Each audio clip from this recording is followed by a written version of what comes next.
What if I were to suggest that you play a key role in the awakening world? And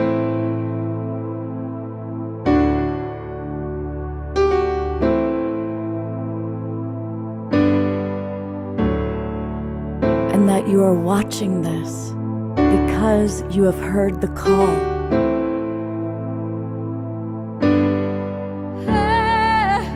We can start right now by opening our hearts and minds.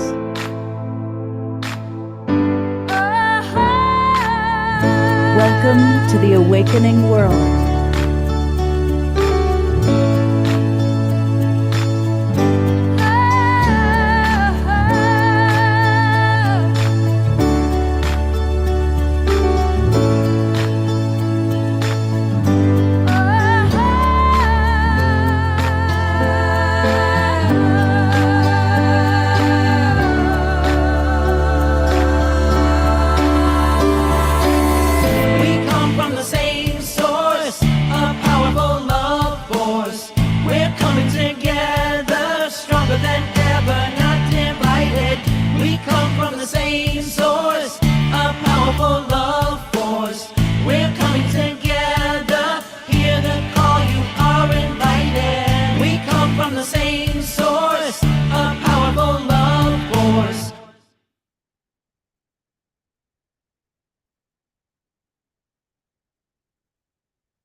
Good evening, everybody. I am Love Coach Scott Katamas, and welcome to the Saturday night edition of The Awakening World.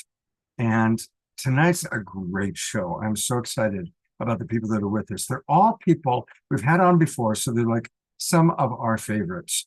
My wonderful co-host, Tangela, is with us. And of course, that means it's a SoulSearchTV show. And with us is, of course, her kind of new star who has been on the shows I've done for years. John Gray and Tangela have formed a partnership, and it is good. They're doing wonderful things together, and we're going to hear all about that. And our beloved Kimberly Meredith is back, and she is going to be giving a talk and also doing some readings. So think about if some of you want to get readings from Kimberly. And those two guys are back, AJ and Thomas. We love these guys. And there's the two of them, and there's like the dozens of channels bouncing around who come through them. So get ready for questions if you might want to ask them. And of course, it's Saturday night. We always have live music. And of course, our beloved brother Omashar will be here providing 3 songs. It's a 3-song night. And one of our absolute favorite people, Tatiana Speed, is back with us. And so look at all these wonderful people, all people we know and love. Now, I recognize that some of you are watching on Facebook. In fact, most of you are watching on Facebook or YouTube. So maybe you don't know all of these people. And what I want to encourage you to do is to join the Global Peace Tribe.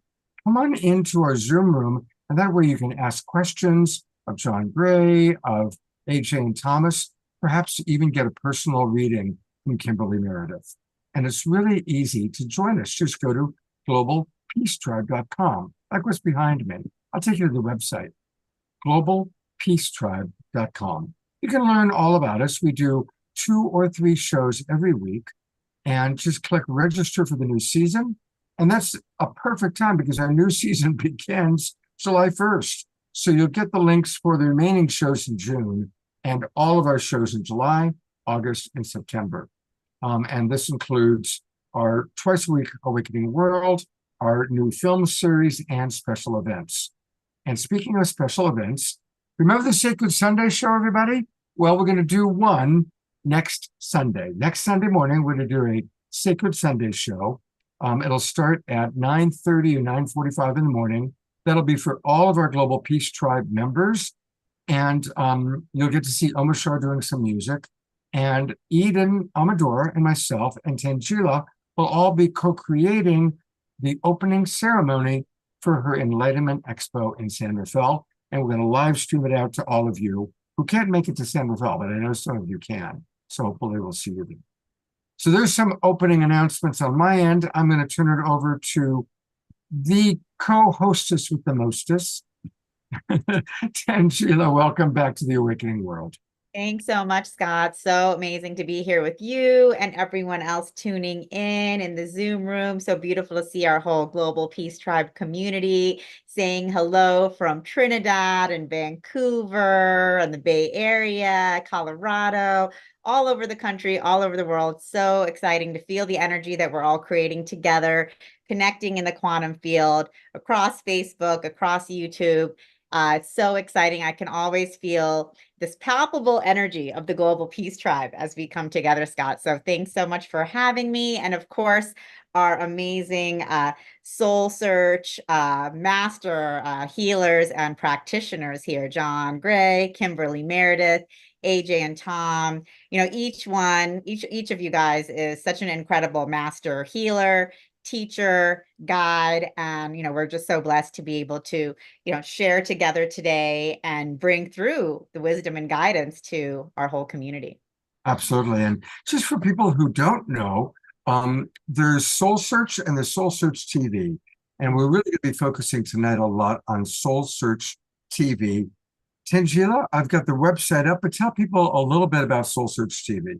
Sure. So Soul Search TV is our conscious content streaming channel, and this is where our practitioners, such as AJ and Tom, they have an amazing show called The Infinite Pathway, Journey to Self-Realization. Asil Tuksal has Sacred Earth Expeditions. Jared, the medium, has Medium-Sized Ego. How to Medium Well with Adelita, Quantum Awakenings with Darren Starwin. We have many more shows coming soon from Kimberly Meredith, Messages from Heaven. And John is actually going to be doing a whole relationship mastery class on Soul Search TV called Mars and Venus for the Modern World. So this is a channel that we are bringing forth to the world. It's completely free for you all to dive in. And so if you haven't checked out the shows yet, I really encourage you to. You can go to SoulSearch.tv. You can watch it on Roku, Amazon, Apple TV, and Android TV. Just search for the Soul Search TV app and download it on your television. We have people watching from all over the world, UK, Australia, Brazil.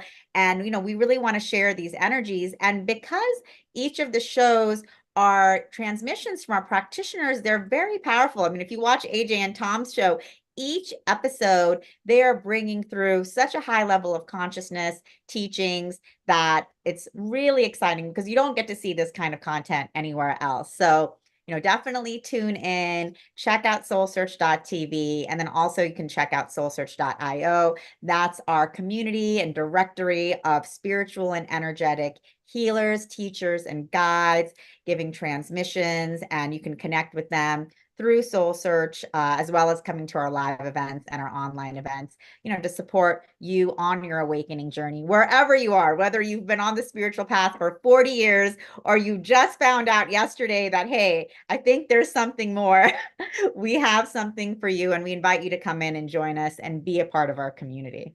Beautiful. And really, Soul Search is amazing. Definitely, if you have not already, go to soulsearch.io and join the mailing list so you can get all the information. And this is the place to find amazing people, whether you're looking for a psychic, a healer, a practitioner, this is the place to go. And she also has these wonderful enlightenment expos. We'll talk about those a little bit later. As I said, Eden Amador and I are going to be kicking off things at her San Rafael Expo next Sunday. So there's a lot going on with Soul Search, Soul Search TV. Tangela, you're amazing. All that you do. Are you ready to move and groove? Yeah, I'm ready. I'm excited for the show tonight, and I'm excited for our first guest. And that's how we start, because we start with music. I know Wonderful. I know you're going to get John Gray up there, but we got to get some music going. Look, Eleanor Joy is here, so we know that we got to get some music. And AJ and Thomas always move and groove to the music. So does Kimberly and a lot of the other people that I see in the audience. So Adora, she's here. She's going to dance. So let's turn it over to our absolute beloved brother, Omashar, for tonight's first song. Yay, welcome everybody. Welcome all our Zoom roomers and welcome Facebook and YouTubers. And yes, something is happening. And I do believe in my heart that we are past the tipping point and that the time has come, which leads me into my song, which is called The Time Has Come. What a concept. So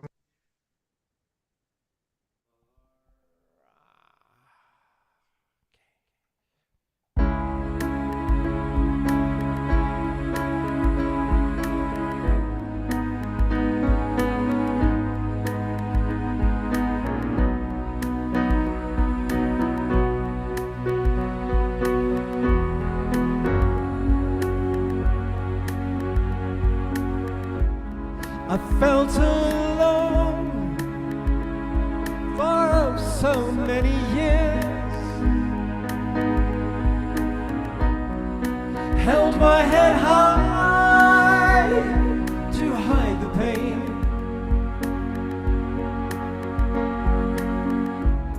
Nowhere to turn, so to myself again. Tune my heart to the mother. I am one with all feeling, and one with all love, one with all healing, and one with all.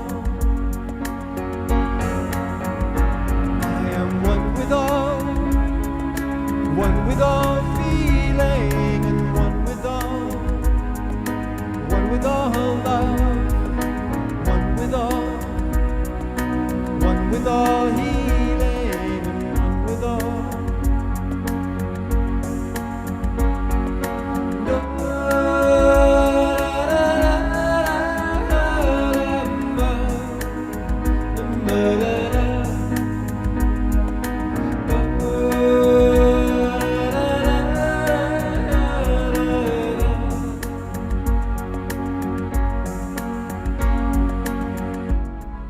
Time has come to wake my sleepy head and peel back the sheets of illusion.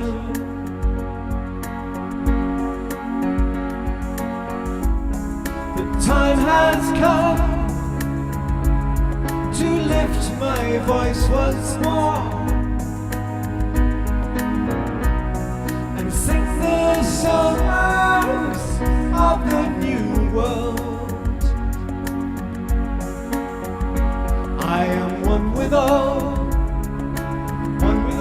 feeling, and one with all love, one with all healing, and one with all.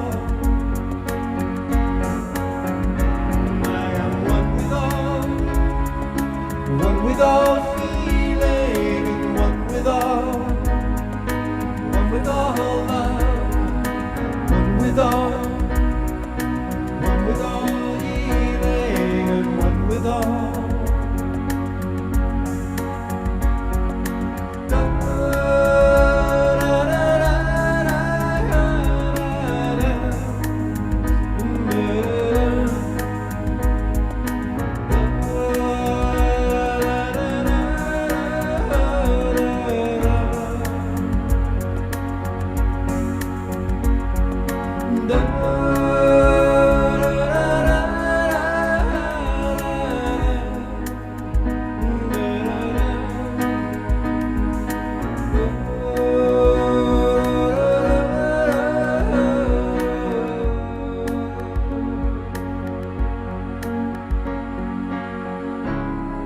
The time has come.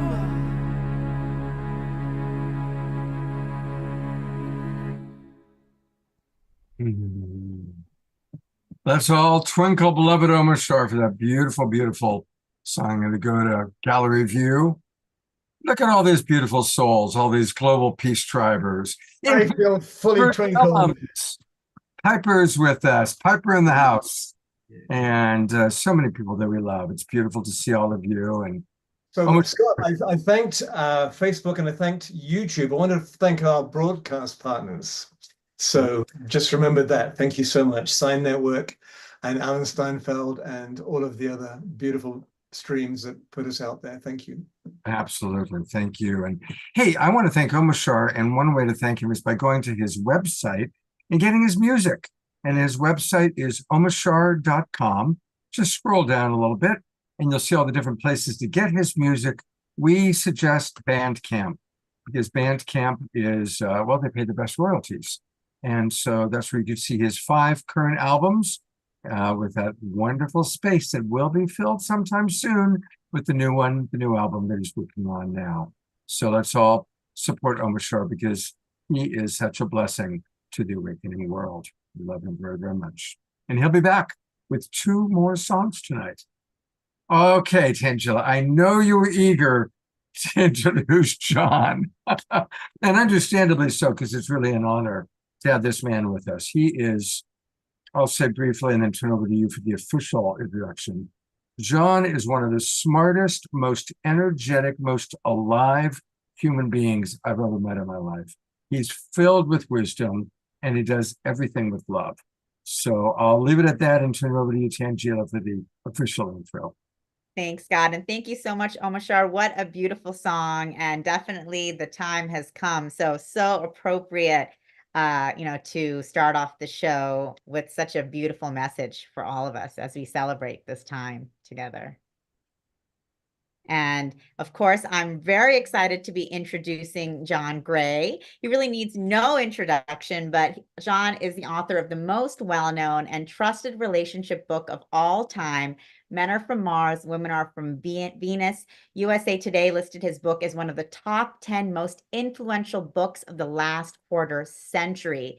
It was a #1 best-selling book of the 1990s, and he has a whole series of books. The Mars Venus book series has forever changed the way men and women view their relationships, and John helps men and women better understand and respect their differences in both personal and professional relationships. And I just want to show, these are just a few of John's books here, of course, from the Men Are From Mars, Women Are From Venus series, but also John has many different books for personal transformation, self-development, and spiritual upliftment.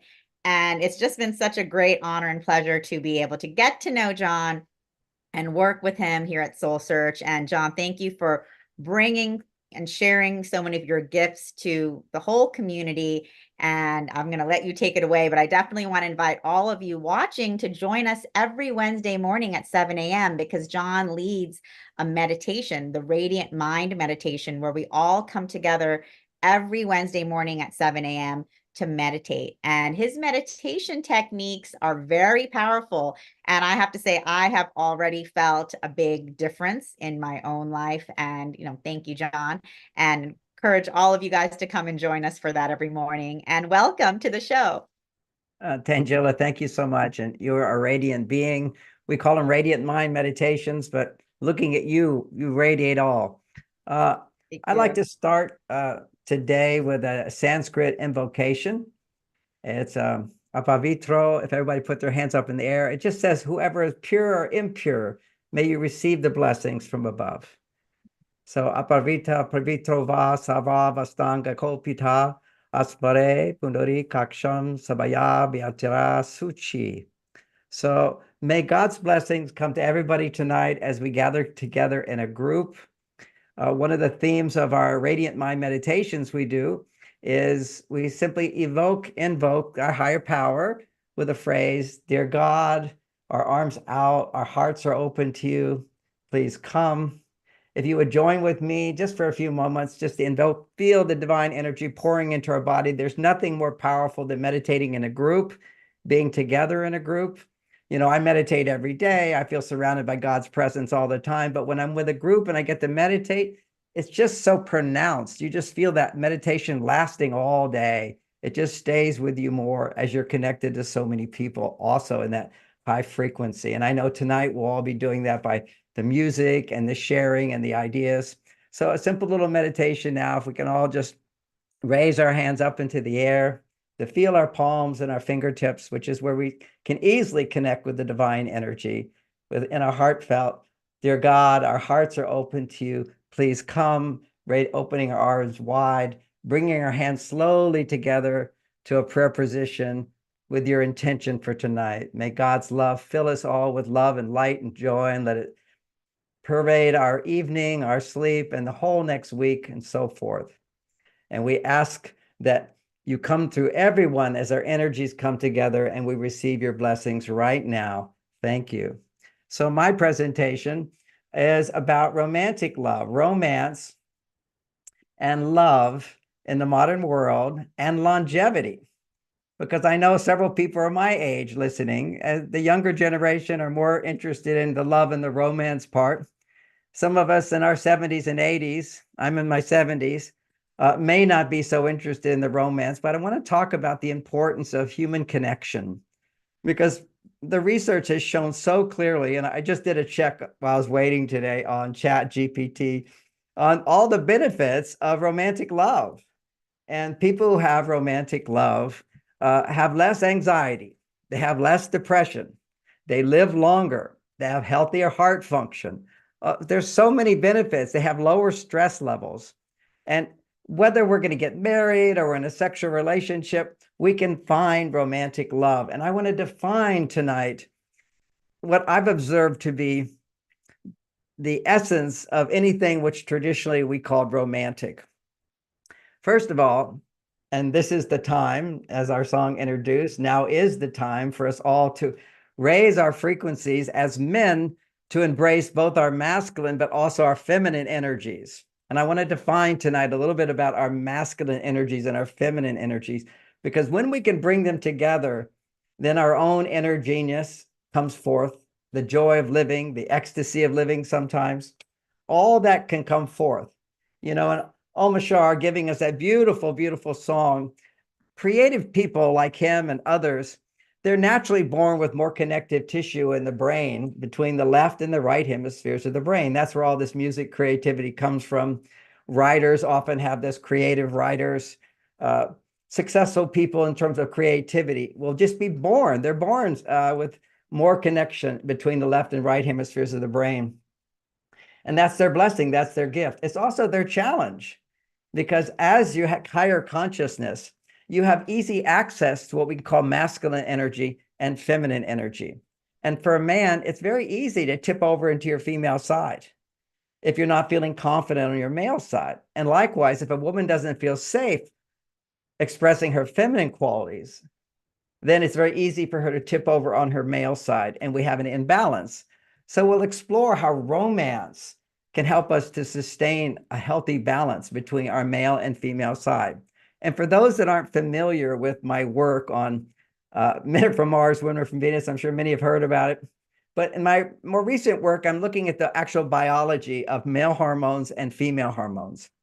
And when a man's hormones, when his male hormones tend to be 10 to 20 times higher than a woman's testosterone, he will live longer, and this is proven.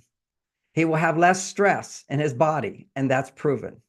So for a man to have that testosterone, he needs to have various messages in the outer world that he is capable, competent, reliable, and that he makes a difference, that other people need him.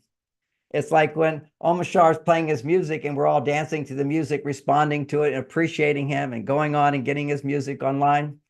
That's a message that he's a success, that he has served other people. That's what the male side needs most. Now, certainly women need all that. It just means men need it 10 to 20 times more.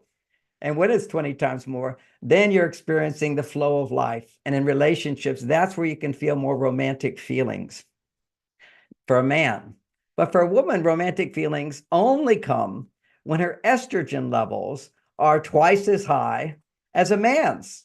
Isn't this interesting? But we can measure these things now biologically. And what are the things that stimulate estrogen? Well, the research shows that physical contact, just simply a 6-second non-sexual hug, or 8 seconds, will produce oxytocin in a woman's body. And that hug, non-sexual hug, will raise her estrogen levels higher and higher. It's proven. This is all now proven. I've been talking about this stuff a long time. Now we have the biology of it, but it doesn't necessarily last. So what I'm doing now is teaching people biohacks to create more romantic feelings, affection, warmth, empathy, joy that we can experience through our relationships. And giving a hug, whether a non-sexual hug, just simply that physical contact produces oxytocin, lowers women's stress levels, raises their estrogen. So what are the behaviors I talked about for both men and women? What raises testosterone is when you feel successful at doing something, achieving a goal. And they've done lots of studies now on this. You know, when a man's football team wins, it goes up. When his team loses, it goes down. They're very unhappy. But this is when men are doing a performance task and they're told they did a good job, their testosterone levels go up. And they're doing the same test, but they're told, regardless of whether they did a good job or not, they're told they didn't do a good job, their testosterone goes down. This is the influence of relationships. To be in relationship where people hold you up in terms of what you can provide, what you can do for them is going to pump up testosterone, both in a man and woman. But the difference between men and women is that pumping up the testosterone rarely helps a woman's stress levels. What happens, it's the estrogen going up that raises that lowers the stress level in a woman. And the estrogen is produced when any situation, and me as a man, for a woman, anytime I'm dependent on something outside myself for happiness, when I depend on something outside for security, when I depend on something outside for aliveness, anything. When you're depending on something to feel good, estrogen goes up. And there's nothing more powerful than depending on another person for something for your estrogen levels to go up. This is why we see that when it comes to counseling, where you go in and you depend on someone to talk about what's going on in your life, 90% of the people that pay for that are women. Women will pay to have somebody listen to you talk to a great extent. Now, men are kind of like, oh, don't need that unless it's a big issue. But for women, the regular stress of the day, it's so important to be able to share what's going on inside. And I like to emphasize this because everybody listening to this broadcast is very much tuned into raising your frequency, high frequencies, always wanting to be positive, be optimistic. That's very important, but it's only half of life. If we look at our biology, we can see that the prefrontal cortex of the brain, where we have self-reflection, know thyself, know what's going on, know why you do things, know what feels good, know what's good for you, what's not good for you, how to help others. That's the prefrontal cortex. It's not just programmed. It's a knowing. We learn this. Well, the prefrontal cortex, the left prefrontal cortex, if it's activated, we become optimistic. We're looking at an optimistic future. Everything's okay. And the right prefrontal cortex, we're looking at problems, things that aren't okay. We're designed as human beings to do both. That's what we have to balance. Just as we all have a male and a female side, we also have this prefrontal cortex with the polarity there of looking at problems and solving problems. Now, one of the challenges for a woman who wants to be so high and spiritual and everything's positive is you have to take some time to look at what's missing, look at what's not there. And if you want to just understand it logically, if we want evolution and we want progress and we want, even in spiritual terms, all growth happens through repenting. I made a mistake and now I'm committed to changing. For me and for everyone, it's pain that motivates change. And pain happens in our soul level. We make a mistake because we always want to be our best, right? Unless we're sociopaths. We want to be our best. So we feel pain, which would be regret. We feel bad. We feel sorrow, might feel guilt, might feel shame. If we feel that, good, feel that. And now let it go by committing yourself to self-correction, personal growth, personal development. And when we do that, we're balancing both the sides of our brain, and we're also balancing our hormones as well. So for women particularly, being able to talk about frustrations, disappointments, sadness. My wife just the other day was upset about something, and I was sort of doing the normal male thing, which is, okay, all right, you can do this and this and this, giving her a solution. And she says, wait a second, you're my husband. Don't I have a right to cry? I said, okay. Go right ahead, sweetie. I'm right here for you. Even though I teach this stuff, I have to be reminded of it sometimes. But at least when I'm reminded of it, I certainly don't argue about it.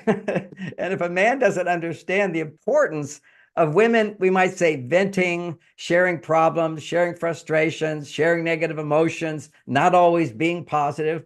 It's for women, it's kind of an up and down. That's the female side of us. Now, I have a strong female side. It doesn't go that far up and down, but it does at times, particularly with romantic love, because romantic love is where a man is on his testosterone goes up, but also his estrogen goes up. And that's that creative state that artists will, when they're in the flow, that's where they're coming from, is both their male and female sides simultaneously. And we go into a good state of meditation through our meditation practice. We're in that state of balance, of focus and flow, actually focus and relaxation, which creates flow. That's where our creativity comes from. You know, I can just give my own testimonial of 55 years of meditating. That's how I write all these books. I sit down with a blank mind. It's a little scary too. What do I have to say? You have to go into this sort of uncertainty place of what do I have to say? And then something new, something beautiful begins to flow out. And then you have to self-correct. And then something more beautiful comes out. And then you have to self-correct. It's always that journey. And some people hamper their creativity because they expect perfection. And if we demand perfection of ourselves, then when we're flowing out, it's painful to go, that's not very good. I need to fix that. You know, we want to sort of get stuck in proving everything we think and feel is right, as opposed to, I could adjust that. Let me make that better. Let me make that better. And this is sort of the art of a songwriter. Not that I'm a songwriter. I write my books, but I feel like I'm making music. And I've read about other songwriters and playing on the piano, and they'll hit a few notes and then another note and try another note, because there's always the next note. It's there. It's already written, so to speak. It's in the cosmic intelligence. And you're just tuning into it. Is it? Is this it? Is it? And then suddenly it starts to flow. Same thing when I write books, is I write a sentence, another sentence, and I repeat them a few times and say, what's next? What's the next phrase to come? It's already there, but we have to find it. And always when it comes to growth and progress, we have to take the first step. I think it's some scriptural somewhere in one of the many religions. If you take one step towards God, God will take 9 steps for you. You have to take that step. And what gets in the way, oh my gosh, for men, what gets in the way, you can see when a man's masculinity, when his testosterone is not being pumped up by his own self-esteem and his own attitude, but also his relationships. If he doesn't have that support in his life, he will tend to go too far to his female side. And when a man's on his female side, he procrastinates. He puts off. Tomorrow, I'll do it tomorrow, not today. When you're in your male side, you do it right now. So one of my things that awaken the male side, well, let me tell you the other side of the woman. For her, when she's not on her female side, she goes over to her male side, which says, well, he's not going to do it, so I'll do it for myself. Or I don't want to bother him, I'll do it myself, because that's your male side. So think of the female side of us, the male side of us. And remember, as I say this, I don't want to push anybody's buttons, upset you, but we all have both a male, female side. All I'm doing is defining them. And biologically, a simple truth, men need to make more testosterone. Women need to make more estrogen. The number one cause, we're talking about longevity, the number one cause of heart disease, and this is the biggest killer for men, is low testosterone. There's no man that's ever had a heart attack with high testosterone. His testosterone goes low, his estrogen goes high, and that causes a heart attack for a man. And we know that when a man retires from working, some kind of job separate from his spouse, he's out there being of service. That's what builds your testosterone, is work. And then relaxation afterwards, and then work, relaxation afterwards, and then come out of your cave to give to your wife, your family, your friends, your community. That's your heart side. But you've got to take care of this aspect of our being, which is our masculine side, which is detached, but not indifferent. Is it not getting upset about stuff, not feeling down about stuff, learning how to come back to build the testosterone in a man. Very important. He will tend to go to his female side. Symptoms of that is where he's depending on approval depending on support, depending on food, depending on alcohol, depending on drugs, depending on online entertainment, too much of that weakens a man's testosterone.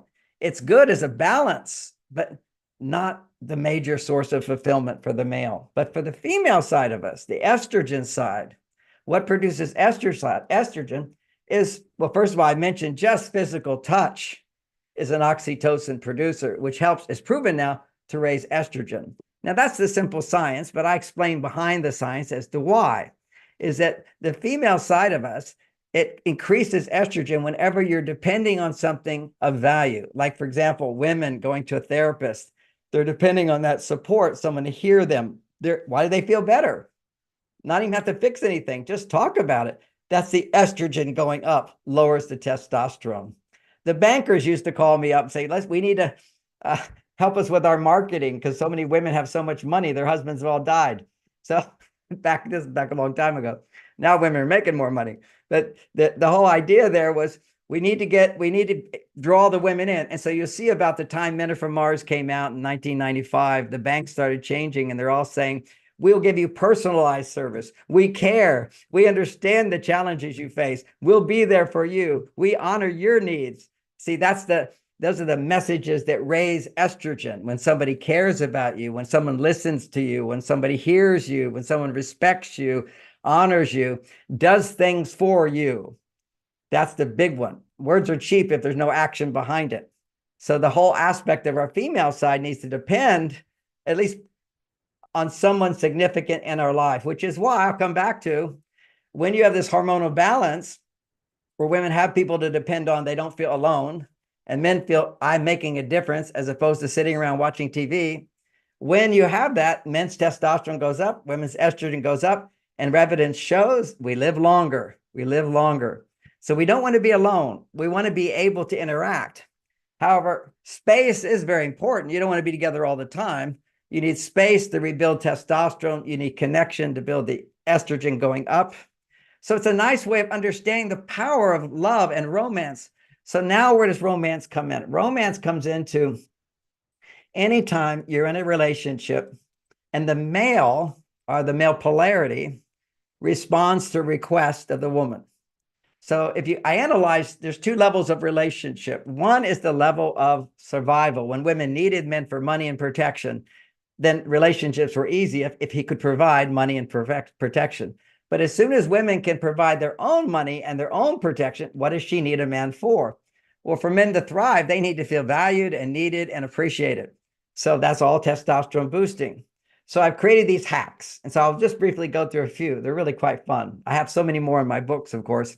One is 4 hugs a day. Just make it in your mind. For the man pursues the woman, you wake up, you find her, you give her a hug. Or when she gets up later, you give her a hug. You find her. That just pursuing a woman, you're interested, looking for her, her estrogen starts to go up. Give her a hug, her estrogen starts to go up. Then when you say goodbye or she says goodbye for the day, run to find her and give her a hug. Whenever men run for a woman, her estrogen goes up. I tell you, it's these little spikes of estrogen and estrogen. Women start to feel invisible. They, it's like, and men don't notice it. Men are fine, if you need something, let me know. Otherwise, I'm cool. So he's pursuing her, giving hugs, comes back from work or she comes home. I remember when I had young kids in the house, when I walk in, the first thing they would say, Mom's upstairs, Mom's in the garden, Mom's over here, Mom's not here. Because they knew my first question was, where's Mom? Because I'm going to show them Mom's number one and show her she's number one by finding her, giving her a hug. All these things are surges of estrogen for her, and it's lots of little things. One of my favorite phrases from Men Are From Mars is how women keep score, which is every act of love equals every act of love, big or small, has the same effect. Now, certainly needs to be a few big ones occasionally, like birthdays and holidays and whatever, but it's the lot of the little things that score points with women. So I can give her 24 roses, that's 1 surge of estrogen. I can give her 1 rose, that's 1 surge of estrogen. So lots of little things is what allows women to feel seen, heard, understood, and respected. Another big hack is the 5-minute hack. I know that any woman can ask their husband, say, look, I realize I'm a little stressed. I need more estrogen. And what does it is when I can ask for something and I get an immediate response, like right away, like I'm the queen of the universe. And you'd say, yes, I'd be happy to do it, but only for 5 minutes. Just like if you go into a restaurant and they teach you with great respect, oh, Dr. Gray, your table is ready for you. We have it prepared. And here's a free hors d'oeuvre, a little cup of wine. You feel special. Well, women need that. That's the romantic feeling, is knowing I can ask for something and it will be done. Now, in the level of survival for women, if she can have a man give her what she needs, him do something for her without her having to ask, it's very romantic. But once you're out of survival, women are more on their male side as well as their female side. What brings them back to their female side is asking for something and getting a positive response. Asking for something. Because what is romance? Romance is whenever a man provides for a woman something she could do for herself, but she doesn't have to. So a romantic date is usually the guy plans it. She could plan it, but he plans it. He takes her somewhere. They feed her, to a restaurant. She can cook for herself. Somebody's cooking for her, and he's providing that for her. You go to a hotel room, a little getaway. The sheets are clean. The room is all nice and orderly. It smells good. She doesn't have to clean it up. She doesn't have to prepare anything. It's all done for her. She doesn't have to make the bed afterwards. So little things being done for a woman is what creates romance, raises estrogen. And when her estrogen goes up, his testosterone goes up. You don't have to mow the lawn or a 3-hour job. You'll just get one estrogen. You can do lots of little things and you'll get the same estrogen response. Now, Tangela, I have no idea how long I've talked, so so you're supposed to interrupt me. I'm going to come in for a moment because there's a couple of things I wanted to say, John.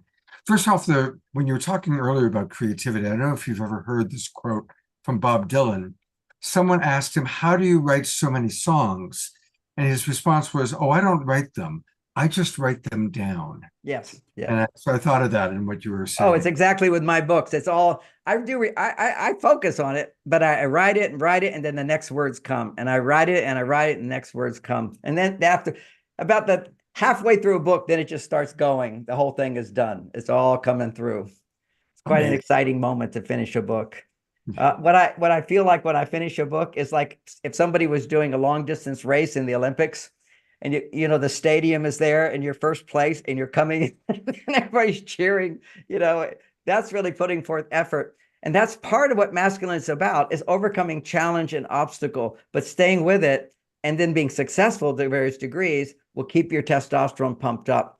Discipline, meditation is also a key testosterone producer. And if you do guided meditations or heartfelt meditations, it is also estrogen stimulating. So you can find that balance there. I think guided meditations are very popular today, particularly for women, because it's in relationship. See, you're relating all the time. But if it's a devotional prayer, it's also in relationship. Whereas the more Buddhist meditation, repetition of mantra and so forth, you're finding your unboundedness, your detachment, your freedom, your space.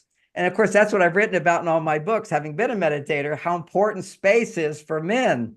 One of the secrets of lasting romance in my 32-year marriage, now I'm married again after my wife has passed, but that marriage was fantastic because my work caused me to be away for a couple of days every week. So I had space so I could miss her and she'd miss me. If I was gone too long, then she would miss me too much and wasn't that happy when I was away. So you have to find the right balance for everybody. But the key thing for men is to know that time is that he needs his time where he feels completely self-reliant in serving others, then time to recover, and then time to be self-reliant or to serve his family, his wife, those who are close to him, because that produces so much estrogen in a man.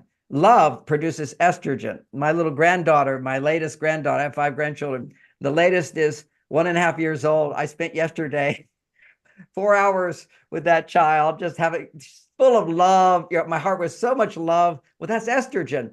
My testosterone wasn't being pumped up. I wasn't really doing a lot, but just being with this child. Well, I went to bed at 8 o'clock and slept for 12 hours. My body's like, okay, I needed a lot of sleep. Sleep also rebuilds hormones for both men and women. Very, very important. Extra zinc, very important for men. Very, very important to make the testosterone. Vitamin D, very important for everybody, some sunshine. Exercise, of course, is good for both estrogen and testosterone. But women should know that when they're doing really hard exercise, it's not really building estrogen. Although you can build, don't push it so hard, as my suggestion for women. But having a coach, if it's that kind of a exercise, is really good. Anytime you're dependent on somebody else for help, your estrogen goes up. Anytime you're depending on yourself to achieve, your testosterone goes up. So we all need to find that balance. But the romance factor in this takes it to another notch. It doubles our hormones. And what that is having someone do things for you, for a woman, having someone do things for you that you don't have to do for yourself. Okay. You could do for yourself, but you don't have to do. Think of the metaphor of old-fashioned romantic gesture of going to the car and the man opening the door, right? Now, my wife looked at me and said, "Oh, I can do that." I said, "Yes, of course you can do that. But you give so much to me and our family. Let me take care of you tonight." See, that's the romantic thing. Let me do something. Yeah, you can do it yourself, but let me add that extra, not all the time. Let her, she's independent. She's quite capable, but there needs to be this place where you can ask and you can get. And if you're single, dating is just simply, rather than date to be with the perfect person, create a series of fun dates, women, where you can basically ask men to do things for you and they'll be happy to do it for you as long as you smile. All a man, there's research showing that if a man can do something, for a single man can do something and a woman smiles, his testosterone goes up. It's basic human nature. It doesn't all have to be about sex, although sex can take it to a higher level. But the bottom line is we all need to balance our hormones, and we need to be in situations for men in service of others, and then in service of people who are more unconditional. It's like, it's not fully unconditional because I'm doing it because I know that it's going to make you happy. My wife says to me, "I can't believe what a perfect husband you are. You're so generous. You're so giving. You're so there for me." And I say, I'm generous, but you have to know I'm also very, very selfish. I'm so selfish, but I do all these things because I know I have to do them if I want a happy wife. And I want a happy wife. Okay, so that's I do not want an unhappy wife. So I will do whatever it takes. And if men just understood, it's a lot of little things is what it takes to support a woman in finding her happiness again and again. And also not demanding that she be happy all the time. Okay, which is she has her mood, she has the shifts take place, and it's not all up to him. But what he can do to help is a lot, particularly by being a good listener, not interrupting, being patient, and also practicing this another little biohack, and then I'll finish up this part, which is you raise your hand for 5 fingers. That means you're going to make a request. This is the woman. You're going to make a request that will take less than 5 minutes. And what I want is for you to do it without any grumbles, without any resistance, but with being overjoyed, okay? Like you're so thrilled to do it. And every man I've ever talked to about this with the right explanation and motivation, once he understands this is a big deal, not a little deal, they're happy to do it if it's 5 minutes. This is the woman you work for, you do all these things for. This is 5 minutes to do something that she would normally do for herself. It has to be something she would do for herself that she doesn't have to do. And so that might be a foot massage. It might be clean up the kitchen, might be empty the trash. But the other side of this dynamic is he doesn't just do it. Now, this is a hurdle for women to overcome, is she has to ask for it. Because see, this is where women have this sort of stuck in this childish belief, which is if he loves me, he'll automatically do it. Men only do what we have to do. And not what I'm teaching men, and you can explain to them, this is something you have to do for me, but it only takes 5 minutes. And men goes, okay, then I don't feel so controlled or manipulated or anything. Just has to understand the logic of it. And this is the great thing, is not only does doing that for her work, but anticipation is one of the biggest estrogen stimulators there are. So like if you have a regular date planned in advance, you already know where you're going to go. So on Saturday night, I'll talk to my wife, or Saturday during the day, I say, let's talk about what we're going to do next week. And then I ask her 3 things she wants to do. Her doing for me is not romantic. Feels good, it's nice, but it's not the romantic feeling. It's the selflessness where a man does for a woman.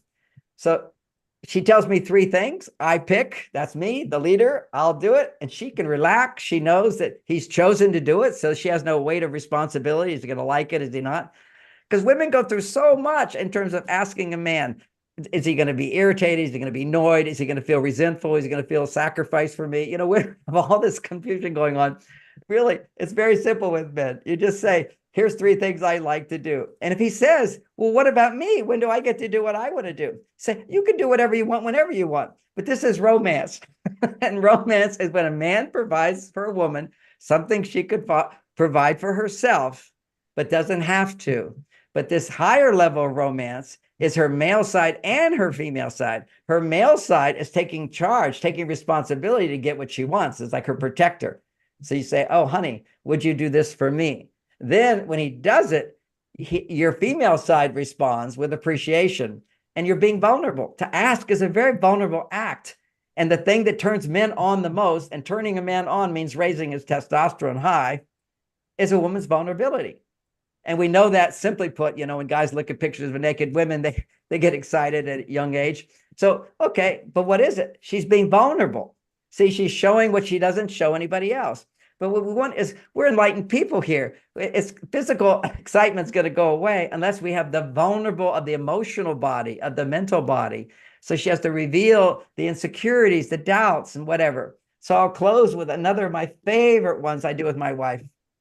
Every day, it's part of our routine.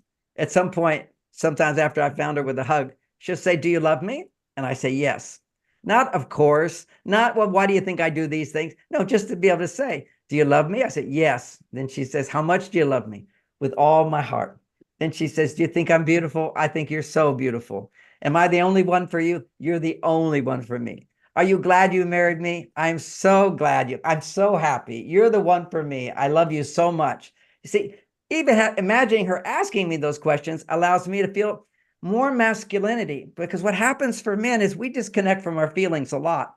But when we say something, the feelings will follow. When we say something that's needed, the feelings will follow. And so it's like a super affirmation in your relationships. You know, we all know the power of repeating things over and over. Well, we make sure to say it every day in our relationship. And then for those that are making love, when we make love, we do it in the middle of making love. It's so much more fun. It brings energy up into the heart, into the mind. It doesn't have to be this quiet thing.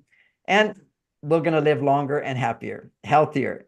This is the benefit of romance, love, and the new modern age.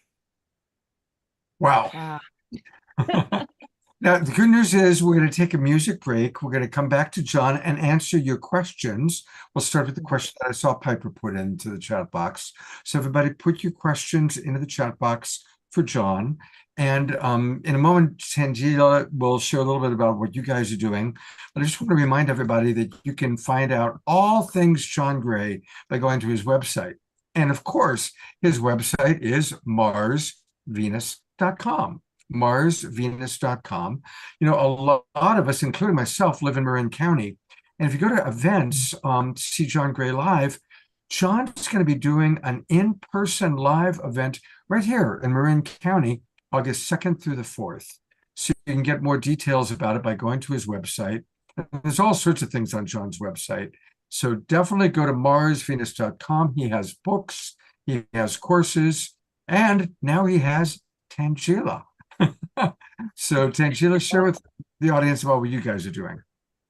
Definitely. And thanks so much, John. And so for all of you watching, you know, the amount of information that John is sharing with us about relationships, romance, the biohacks, the longevity. This is just a small taste of everything that John has to offer. And I think, John, one of the things that you've chatted with me about is that, you know, all of the biohacks and the biology of what you speak, you haven't even really written about it in your 23 other books. There's actually a lot more now that you're sharing to really help people understand how, you know, understanding our biology, what are the biohacks, and how can that support us both in our personal relationships, our romance, as well as our living and longevity and youthfulness. So there's so much that you're sharing, and John is actually doing a 6-week relationship mastery course with us. It'll be starting August 8th.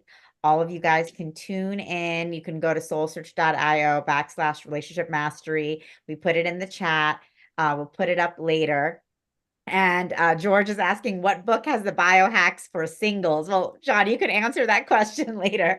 But definitely, you know, if you want to dive in with John even more deeply, he's going to be doing the 6-week course, 2-hour classes, 1.5 hours of teaching, 30 minutes of Q&A where you can bring your questions. And whether you're single, you're dating, you're married, you're in partnership, definitely this class has a lot to offer. You know, John gives all types of tools and practices to sustain and grow the love in your relationships, as well as if you're dating, he gives a lot of practical advice. Or if you're not dating but want to start dating, he gives a lot of practical advice, and you can bring your questions, and that's where it gets really exciting, really juicy, because obviously, you know, when people begin to share their own personal stories, and John really is able to work with each one of you in a much deeper way. So definitely, if you're interested in going deeper with John Gray, he has a masterclass coming up starting August 7th. It's going to be every Wednesday, 5 to 7 p.m.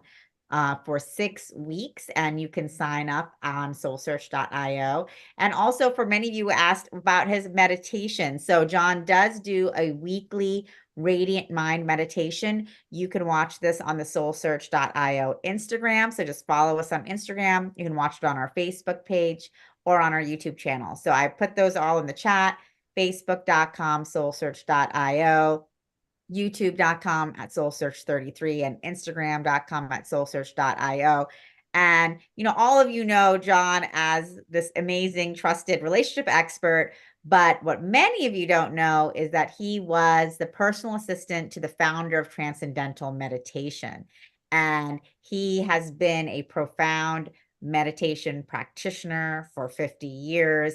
And he is bringing all of that experience and resonance when he's bringing through these meditations. And John, one of the things I love about your meditations that I find so unique, that I've actually started to incorporate in meditations that I lead now, is that you really do, you have us go into what we would call like the negative feelings. You know, you have us go into that energy, feel those feelings as well, and then release and work through and move further and move higher. So that's a very powerful practice I've found in the meditations that we've been doing together so far. And so I invite all of you to join us 7 a.m. on Wednesdays. You can also watch the replay on Instagram, Facebook, or YouTube, but come and join us live and share in the energies. We always have an amazing group coming together every Wednesday morning. And John, you credit all of your worldly success, your prolific 23 books, all of your bestsellers, to your powerful meditation practices and techniques. Well, that and also good relationship skills. I learned everything I know about relationships through my marriage with Bonnie.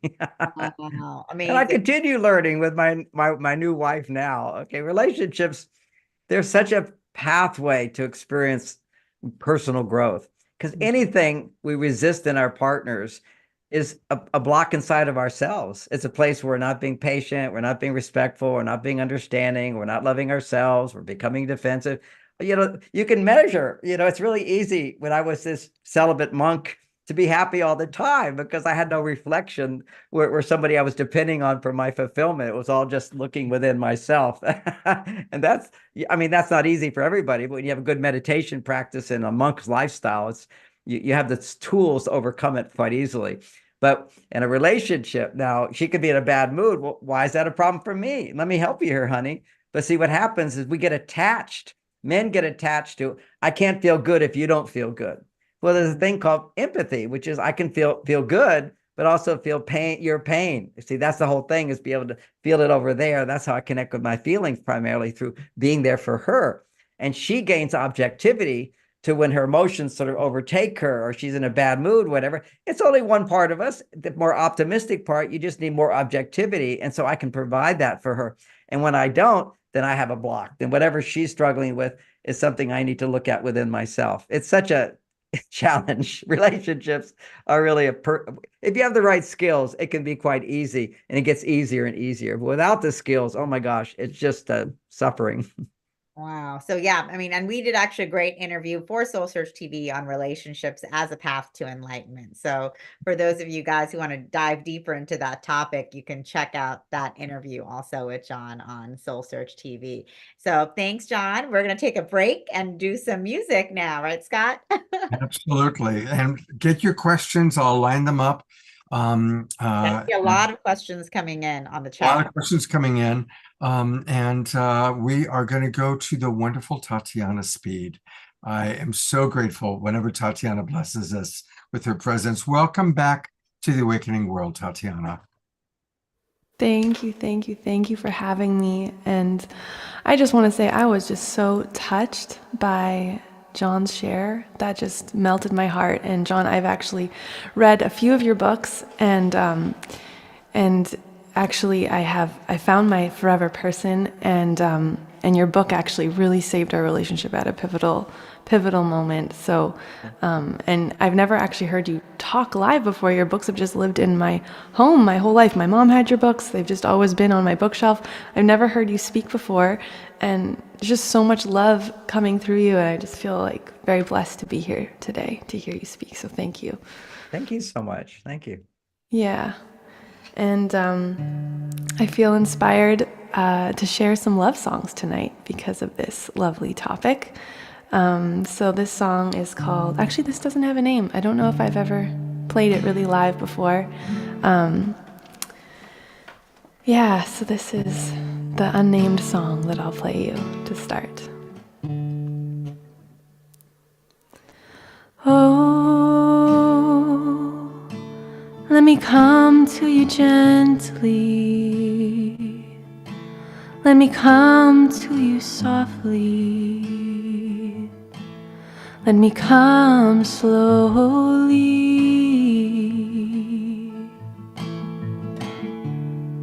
Lead me out into the forest and lay me down beneath the sky.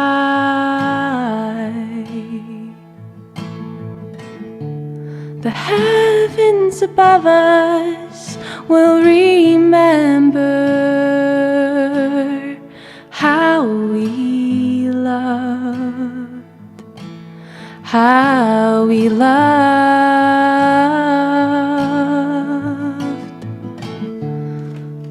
I just remembered that I don't think I turned my original sound on. Oh, I did. Okay, Great. good. Sounds great. Okay, good. The heavens above us will remember how we loved, how we loved. And oh, there's truly nothing left to do but give my heart to you and face the unknown.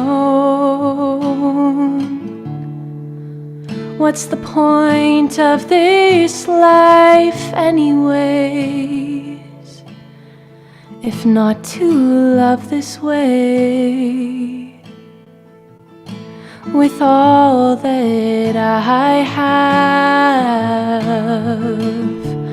we'll make the angels cry with how we loved, with how we loved, with how we loved.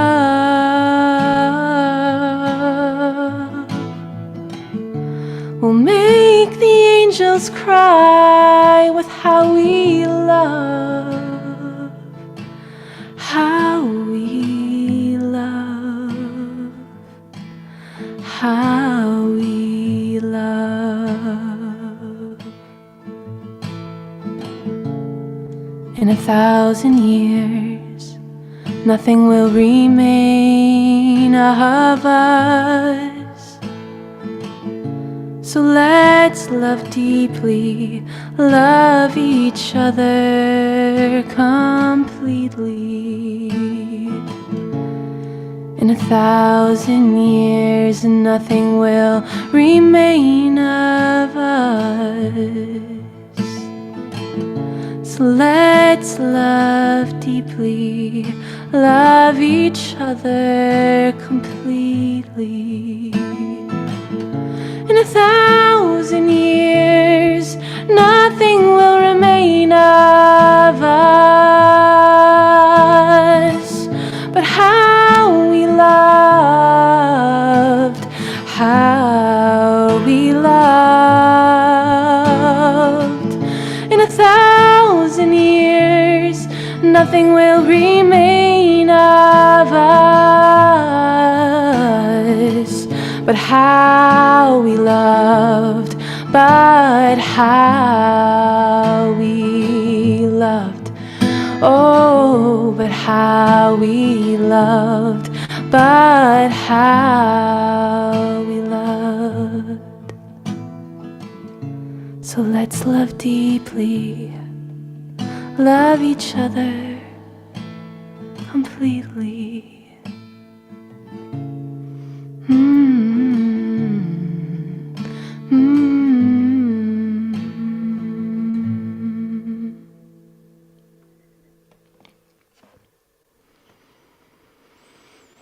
That's all I give Tatiana, just the most beautiful twinkles. What a perfect song after, or actually in between John Gray, Wisdom. Just perfect. Yeah. Yeah, I felt that. I felt in his speaking that it was touching exactly what I'm, that we're here to love each other fully and learn the art of loving each other fully and completely, and finding the tools so that the blocks to that love pouring forth for each other, for this earth, is unwound and unbound, and just so we can love here on the earth. You're absolutely right. You've probably heard me say it before, but all the near-death experience research shows that when people are out there, they're always shown the meaning of life, and the meaning of life is always a variation on the theme of we're here to learn to love, usually starting with ourselves. Yeah. Truth, I 100%. remind everybody that you can get all things Tatiana at her website. And her website is her name, TatianaSpeed.com. I had just the most wonderful opportunity to be a part of her providing this upcoming experience, which are lullabies for adults. There was a group of us that listened to her play these songs, and actually had the recordings for a little while before she brought them back to, I guess, probably perfect them in her wonderful musical artistic ways. This album is so gorgeous. It'll be arriving in a few months, but now is a good time to go there, click, get on the mailing list. Falling asleep, you heard her voice just now. Imagine falling asleep at the end of the night to that beautiful, beautiful voice. It's just divine. So Yeah.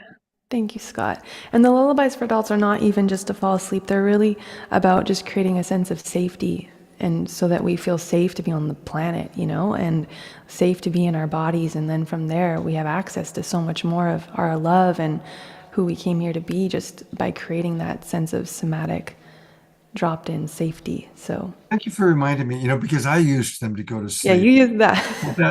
But you're right. They're perfect. Like, if someone is stressed, to just listen, put on the headphones and listen to that song and calm the nervous system. And Exactly. Yeah. we live in stressful times, and you have this ability to help calm our nervous system. I was just working with clients today that are hypervigilant, and they need your music. People who are hypervigilant need to calm that down. So thank you, Tatiana. Tatiana is going to be with us for another song in a little while, so stick around. Thank you. John, how did you enjoy Tatiana's song? Oh, and romantic love. I feel so good. What I say to this is that, see, we have our male side, which is spacious. It's in a sense what Buddha said: go to samadhi, forget everything. It's nothingness, and that's pure masculinity. And for me, of many years, all these years of meditation, I have that. I'm anchored in that. So for me, the richness of connecting with that pure love that she was expressing, just by connecting to her, then I'm both on my male and female side. This is often why women often don't understand why men will get married so soon after a divorce or a loss or something. It's on average, a man gets married 3 years after a divorce or a loss. That's the average. For women, it's 9 years and often never. Wow. Most often never. Because for women, they can find love in so many different ways. See, we all need love and connection, but women, because of their high estrogen, they can depend on different things. But for a man particularly, his children can do it, but also a woman. If a woman can feel in response to his actions, then he will feel what she feels, and his female side rises up. So we are much more dependent on women than women are dependent on us. But we are dependent on women needing us. This has been the big challenge for men as women wander around thinking, I don't really need a man. Kind of men are sort of, what am I supposed to do? So they aimlessly, have their addictions and other things that they become dependent on rather than having someone be dependent on them. And I'm talking using dependent in a good sense. Okay, in a good sense, like I depend on food, I depend on everyone listening to me, I depend on you to bring me out into the world like this. It's not like a demanding or a needy or I can't do it. I'll die without you. It's finding the right balance. But this is our female side. This is our male side. And we want to honor both those sides. And I saw some of the questions while I was take a break there. And I know one was, I want to make sure I get is for the women who are beyond menopause. Right. That was where I was going to lead. Yeah. So if you could start with that one. Yeah. So basically it's after menopause, you do make estrogen, by the way, just not nearly as much as when you were young. Your ovaries are no longer going to make the estrogen. So then what happens is your adrenal gland can make estrogen and it can make testosterone. It makes both of those. And the balance that a woman needs to find after menopause is making sure her testosterone, which is easy to make, okay, whenever you're feeling, oh, nobody takes care of me, I have to do everything myself, it's a fear reaction. You just go right to testosterone. But when you're feeling safe, then you have to take the risk to depend on others for things. You've had a whole life where you've been disappointed and betrayed and you had your hopes up and it didn't happen. So you get a little jaded. You figure, I'll just do it myself. It's much easier. It gets done better. But then you're doing it all alone. So the idea there is to know that your body can make estrogen. And also for many women in their 80s and 70s, they even have active sex lives. Estrogen is very important for women to enjoy sex. And it's just making sure that they're staying in balance with doing the things that nurture the female side, along with the easy road is to be more independent. You're more confident, you're more reliable, so, hey, I can do it better than anybody else. So why do I need anybody? So another way of holding that is I may be able to do it better than everybody and I can do it easier. But what I need most is also to balance it with the emotional support of feeling I'm not alone. So that was the key factor with that one. I saw another one, which is biohacks for dating, and biohacks for self-love. If you're a man, a biohack for dating is provide, plan, and go on dates. And don't hold back because you're trying to find the perfect person. I say the same thing for women.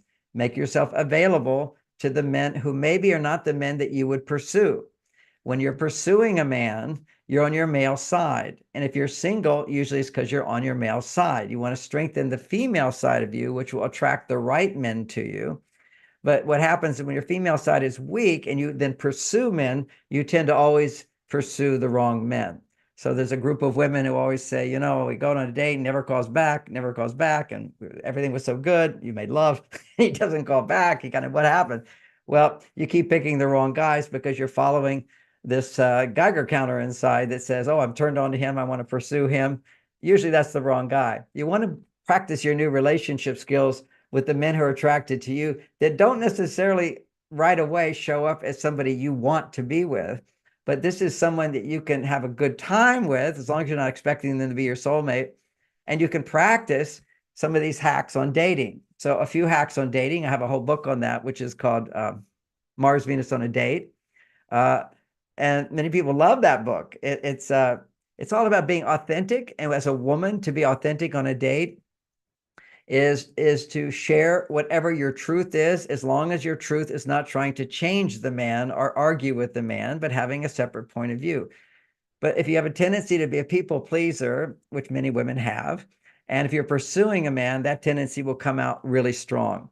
So find a man that you're not really pursuing at all, but who's really pursuing you, and and use him. Basically, remember what I said, if a man takes you to dinner, for example, and he pays for the meal, you don't owe him anything, just enjoy the meal, be good company. They've shown that raises a man's testosterone. It's a gift to him. It's a blessing to him to have a happy woman around him based on something he did. Now, for a man in the dating, the hack would be listen more. For women, talk more, which is the opposite of what people will tend to do. Women will tend to go on dates and ask lots of questions to create conversation. They don't want to fit the stereotype of the woman who talks too much. Actually, talk. This is how only way of man listening to you is how he can get to know you and penetrate into you. That's the male energy through listening. But with some conversation, but don't let him go on and talk all the time. Like me, if you ask me questions, I'll just keep talking and talking and talking. Men love solving problems, having a point of view, expressing themselves. But that's because a woman asks for the questions. Now, some men don't talk much at all. Then you have to ask a couple of questions, but quickly interrupt them with, that's a good idea. That makes sense. I haven't thought of that. And then express your point of view times 3 or 4. Also, I saw a question about, women. Now, when you're sharing in your relationship, whether it be in a date or whether it be in your marriage, women need to share to raise their estrogen. Very big thing. When you feel heard and seen, estrogen levels go up, period. So you put yourself out there. And of course, anytime you do something, allows your estrogen to go up in the presence of a man, his testosterone will go up. This is biological resonance. It will automatically happen. It's also biological in terms of when estrogen goes up, you put out pheromones. That a man has an extra little flap inside of his nose, he picks up those pheromones and it says, oh, I'm interested in you. However, what you want to focus on is your authentic point of view, which is don't try to be always, not that all women do this, but you don't have to agree with this perspective. Have a different point of view. Ultimately, differences make you very attractive to a man or to a woman, as long as you're not trying to change the other person. Now, coming back to that other point, I talked about venting. Someone was talking about, yes, I get home, I do it for 15 minutes and I feel better.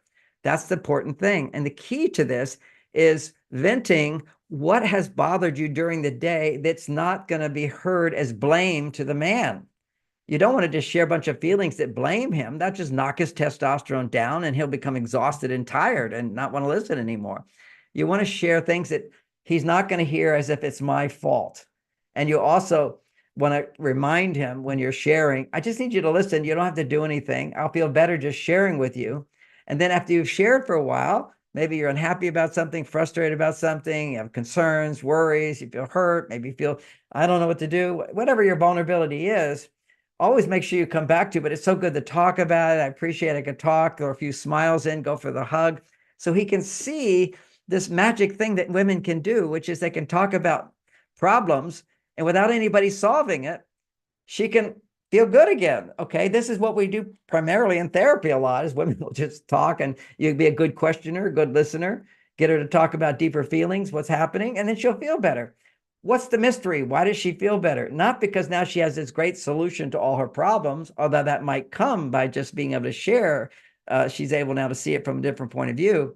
But it's also just, it raises estrogen. And when estrogen goes up, women's stress levels go down, and things that were big problems become very little problems. And the things that are good show up as big. So these are just things men don't know. And also women don't understand that just venting feelings is not something you should do to your husband. If you're blaming him or criticizing him or complaining to him, that just knocks him down. And keep in mind, all complaints, you can actually, with a little bit more awareness, you can stop complaining at all and realize behind any complaint you have is a request. So you don't have to, this guy's, the main reason he's with you is he wants you to see you be happy. So he's motivated. Just keep him motivated by giving him the message that he's good enough and he can help you. Men are just so easy when you understand them. I know we're very complex because women read into everything, but we are pretty simple once you understand us. And while I'm talking about that, I will mention at my website, marsvenus.com, we do have our most popular class is called Understanding Men. And it's for women only. But if you're in a relationship with a man, it's fun to do it together. But it's a 6-week course online that you can take as well. It's just amazing. Women just go, wow, I didn't realize this. I didn't know this, because we unknowingly sabotage ourselves and our relationships when we don't understand where our partners are coming from and how we can bring out the best in them. So Tangela, was there any other questions you want me to answer here, or Scott? I'd read a few. I think I covered most of them. There was one that I really wanted to make sure that you addressed, and you got most of them. It was, I'm scrolling back up to find it.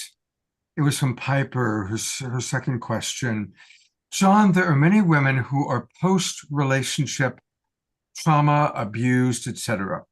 It appears common that this experience causes hyper-individualism, which is sometimes defined as a trauma response to remain safe to avoid hurt. What are the biohacks for releasing this deeply embedded unconscious trauma to release the heart to be open to love again without fear? I love that question, and being clear about the goal, which is that's my goal. I want to be able to heal this trauma. And I've seen that two major parts of healing trauma is being able to reflect on every disappointment that occurred in the relationship. Okay, so you have to go back in time, and you have to imagine yourself going back to that time and being able to express what it was you were feeling in terms of a deeper way, what I'm angry about.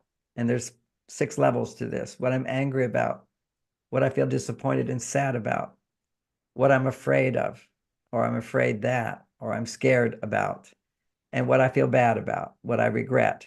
So that's 4 levels of processing a wound. A trauma always has 4 levels to it. Sometimes you can't find them, but they're there, but you can start with what you can. For example, if you have anxiety, you start to go on a date, think about going on a date again. You're going to feel your fear. Okay, what are you afraid of? I'm afraid of being hurt. I'm afraid of being disappointed. I'm afraid of a man's anger. I'm afraid I have something wrong with me. I picked the wrong guys, whatever it might be. So you have to identify the conscious brain has to give words to these emotions in order to heal them. If we just sort of in our feeling of anxiousness or fear, or if we don't act, if we let our fears hold us back, we're giving more reality to our fears. That's what people don't realize. It's this point I'm making is most parents know this, but if a child falls off the horse, you quickly put them back on the horse. Because if you go, oh, I'm afraid, I'm not going to do it. Every time you avoid getting on a horse, your fear, the reality of the fear is I can't trust myself on a horse, or I can't trust horses, becomes stronger and stronger and stronger. So my encouragement is to follow my dating advice, which is go on a series of dates, not from the point of view of finding the right person, not to have sex, but to have men do things for you and practice new skills. And that's one thing, is take action, start dating again, but not to get married, not to do anything serious. You don't have to take off your clothes. Just go on a nice date. Guys are lonely today. So you go on a date, that's A.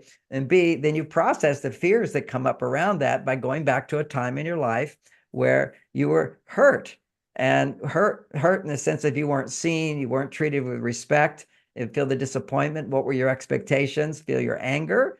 Usually if you're stuck in fear, and anybody who, doesn't get back on the horse again, it's fear, either conscious or subconscious fear, that's holding you back. You want to break that by one, having act as if and go on a date. But the other one is look at what fears come up. That's like gold. Because if you can feel the fear, then feel what you're disappointed about. Then feel what you're angry about. Because whenever you're disappointed, you're also, someone has not fulfilled your expectation. And that's the hard thing for women, is to feel the anger until they have to build a big story. And the only story that can produce the anger is some terrible story that men are awful. But that's okay. If it gets the anger up, that's good. Then come back to feeling your regret, because that's the other third element here. Start dating, process your emotions, and then recognize how you contributed to the problems in that relationship. Because if you feel powerless, if you feel victimized in a relationship, it means that you can't, then you have no power. It's going to happen again and again and again, unless you can realize, where did I go wrong? What was my mistake? What was my other mistake? What was my mistake? And learn what I could have done differently. And that's what you practice when you're doing the dating thing, is learning not to be a people pleaser, not to give more than you were getting, not to live in a fantasy world, expecting that which is unrealistic, starting to learn what is realistic and how realistic can actually be very fulfilling. So there's a lot of dynamics that go in there. So when you're reading the dating book, you can see the mistakes you commonly make. Read Men Are From Mars, you'll clearly see the mistakes you make. And then, of course, the other big book on this is a book called Why Mars and Venus Collide. It's filled with all the ways men and women unknowingly sabotage their relationships. There's not one person that's ever come in my room that I couldn't list 10 things you're doing wrong after you tell me 10 minutes of what you think your partner did wrong. I've done this 50 years, right? So, but we just don't realize it. We don't know what the man's doing wrong. It's never one person doing wrong. It's making mistakes. And had we known, we could have got a different outcome. That's the whole thing. If I was giving a seminar on success, sometimes I do that. First thing I say is, okay, now, if you want to be more successful, what's the first thing you have to do? Is you have to make a change. You can't blame other people for your lack of success. You have to look at what you're doing and how you have to change what you're doing. Because if you keep doing the same thing, you'll get the same results. So if you have a clear awakening, okay, how I could do this differently, that will inspire you with hope. It will give you faith. It will help motivate you, help open your heart again. And there are so many stories that I've heard of people after reading Men Are From Mars where they were divorced or separated. And I hear these in the airport all the time. People come up to me, we were divorced and we read your book, we got back together, because they were able to see that we thought we were just too different. We loved each other, but we're just too different. And so when you understand the differences are a good thing, if we can understand them in a positive way and use those differences to come closer together. We're already a half hour over, but I'm going to ask one last question. Okay. Because it is important. And then maybe if you can see what else is in the chat box or respond to people in the chat box. This is from Drina Joy down in Ecuador. She writes, thanks, John. What are your best biohacks for experiencing self-love for those who are happy to be single? Yeah, so when you read my books on everything I've been saying about testosterone and estrogen and your choices to be single, self-love is actually doing those things that will balance your hormones. So when in my book, I list out, in the Beyond Mars and Venus book, I list out all these things a woman can do for herself to raise estrogen, all these things a man can do for himself to raise testosterone. For example, for me, a form of self-love is fasting. Whenever I fast, I know I'm doing something good for my body, and it's also a discipline. Whenever a man does something that's challenging or a little difficult, his testosterone will go up. So it's more important for men to do that. Although for women, fasting can be a very, very loving thing to do for your body. I'm hearing more and more reports of women. Mindy Perez is teaching women to start fasting, but do fasting for just a day and a half after ovulation. At that time of the month is really good for women. And great results from that. So that's taking care of your health. Make sure that you're, as a woman, that you're doing things where other people are doing things for you, like go to a yoga class where somebody's guiding you through it, as opposed to just doing yoga alone at home. That's what I do. I do yoga alone at home. I don't need to be in a group to do my yoga. And I remember going to India, all the yogis, we're all in the caves, they're all in the forest, they do it themselves. That's the male thing, do it yourself. But the females, it's do it together. Taking dancing lessons, if you're a woman, very, very key. Now you've got the freestyle dancing, the new age dancing where everybody's doing their own thing. There is estrogen and testosterone being produced there. However, more estrogen gets produced when you're dancing with somebody who's guiding you and leading you if you're a woman. And for men, if you're guiding and leading a woman in a dance and leading her where she wants to go, so to speak, which is the essence of romance, which is what we've been talking today, you're basically going to be producing estrogen in her. And if you're skilled at dancing, you're going to be able to provide for her what she's wanting. Your testosterone will go up for a man. So dance classes, learning new things for women, particularly where you're depending on someone for guidance and support. This is how you love yourself. Your self-esteem goes up when you do the things that will help your female estrogen. For men, when your testosterone goes up. Now, do things that you like to do. That's something for a woman. To love herself, you do things that you like to do. For men, you want to love yourself, do things that are challenging to do. Do things that you have to do. Set goals every day. Write out your goals. There's something that happens in your brain where you make more testosterone if you write out your goals. Just like with estrogen, you produce more estrogen when you write out what you're feeling. These are the feeling letters I talk about in all my books as a powerful biohack to process our emotions. But for men, it's setting goals. What am I going to do today? I do it the night before. I know exactly what I'm doing the next day. I sleep on it. My brain's all ready for it. It's prepared to go forward. And if you're procrastinating and you're a man, you're not loving yourself. So just know, if I want to love myself more, if I want to build my self-esteem, at least do some things that you're not procrastinating with. Write out what I plan to do and do it. These are some ways of self-love. John, thank you so much. You just provide so much wisdom. And of course, everybody, you can get much more by going to his weekly class starting August 7th on Soul Search. We've put all the information into the chat box. And thank you so much, John, for being who you are in this world. God bless you. Thank you. Thank you so much. Thank you all. Thank you, Soul Search. So happy to be working with you, Tangela. Thanks so much, John. And we're so happy and blessed to be working with you. And for all of you, tune in, join us on Wednesday on Instagram, Facebook, or YouTube, and connect with us for the meditation. John, your Wednesday meditation will be on higher levels of consciousness this coming week. So right, we did healing the past. We do a lot of different themes in our meditations. So every week is a different theme, different practice. And so this week, higher levels of consciousness. Join us at 7 a.m. Pacific on Wednesday. Tune in online, and we have so many people that join in from all over the world. So it's really exciting. And then, of course, join us for the Relationship Master Class, Men Are from Mars, Women Are from Venus for the Modern World. And that starts August 7th. And also come see John Gray live at the Soul Search Expo, June 30th. And Scott will also be there with Eden Amadora. So come get more of John live. If you are in the Bay Area, he will be in San Rafael, June 30th. So come to his talk, dive in more deeply, bring your questions. And of course, he has his live class August 2nd through 4th in Corte Madera. So you can do an even deeper dive with John.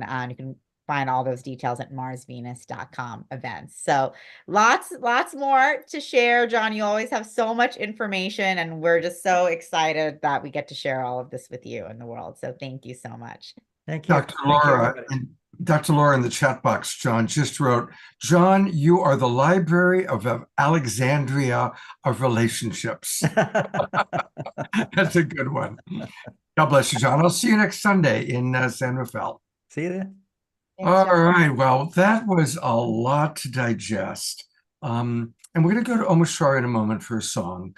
But, when we first started doing these shows over 4 years ago, when the pandemic began, we always did fundraising. And we've done fundraising for a lot of our people. We did fundraising for Eleanor Joy, and now she's back out of the hospital dancing and looking fantastic. And now we are really putting a lot of our fundraising focus into our beloved friend, Piper Dellums. And Piper, of course, has been just a tremendous contributor to this show, but to the world. She has helped women that have been abused and traumatized. She has made amazing films and videos. She's, of course, the daughter of Ron Dellums, one of the great, in a time that most of our political leaders are disappointing, to say the least. Her father was one of the great political leaders of our time. And she's a magnificent woman. I call her my friend, and she needs our help now. So please, I first of all want to acknowledge, I'm looking at the list of people who donated recently, and they're all Global Peace Tribers. So for those of you who have donated already, thank you. Please donate again. Even $5 means a lot, because then she says, oh, wow, this person thought enough to send me $5 or $10 or $2 or $100, whatever you feel called. I'm going to put the link into the chat box. For those of you watching on Facebook or YouTube, the link is at the very top of my Facebook page. So you can go and find it there, or just go to GoFundMe and put in Piper Dellums, and this will come right up. So thank you, everybody, again, for supporting this woman that we love so much. She needs our green energy, and she also needs our prayer energy. So I'm going to bring Omashar up. I'd like to ask that we just take a moment and send maximum grace to Piper Dellums. Maximum grace to Piper Dellums. Oh, there she is. She's on camera now. There she is. Maximum grace for Piper Dellums. Maximum grace for Piper Dellums. Maximum grace for beloved Piper Dellums. We love you, sister.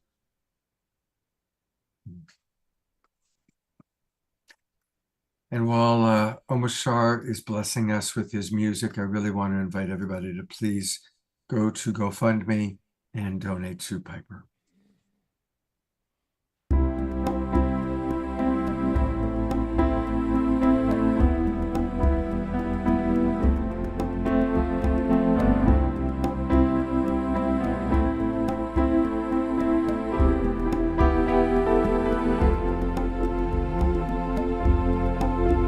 I am with you here inside. Don't worry, and I love you more than you could know.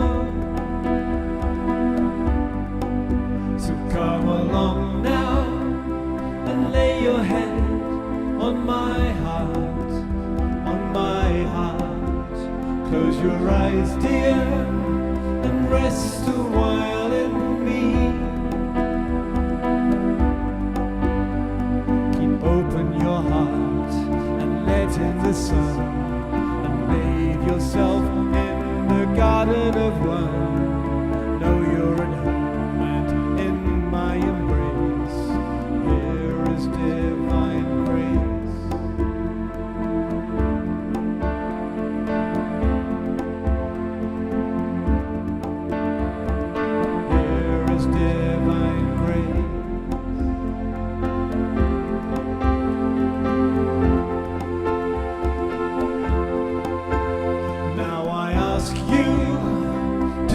A step towards me, toward me.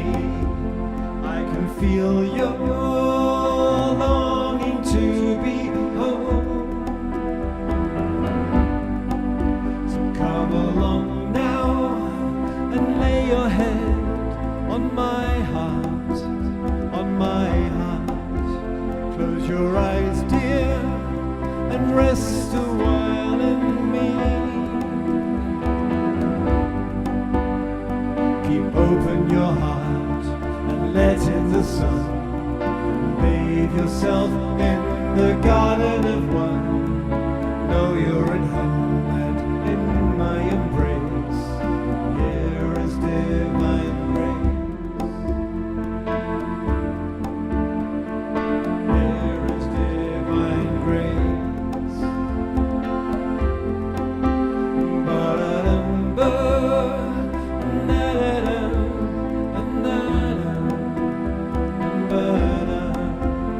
I can feel your longing to be home. Keep open your heart and let in the sun, and bathe yourself in the garden of one. Know you're at home and in my embrace. Here is divine grace.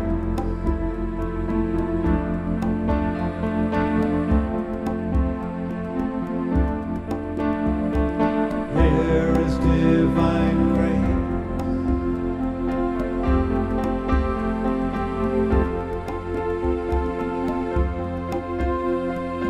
Here is empty space.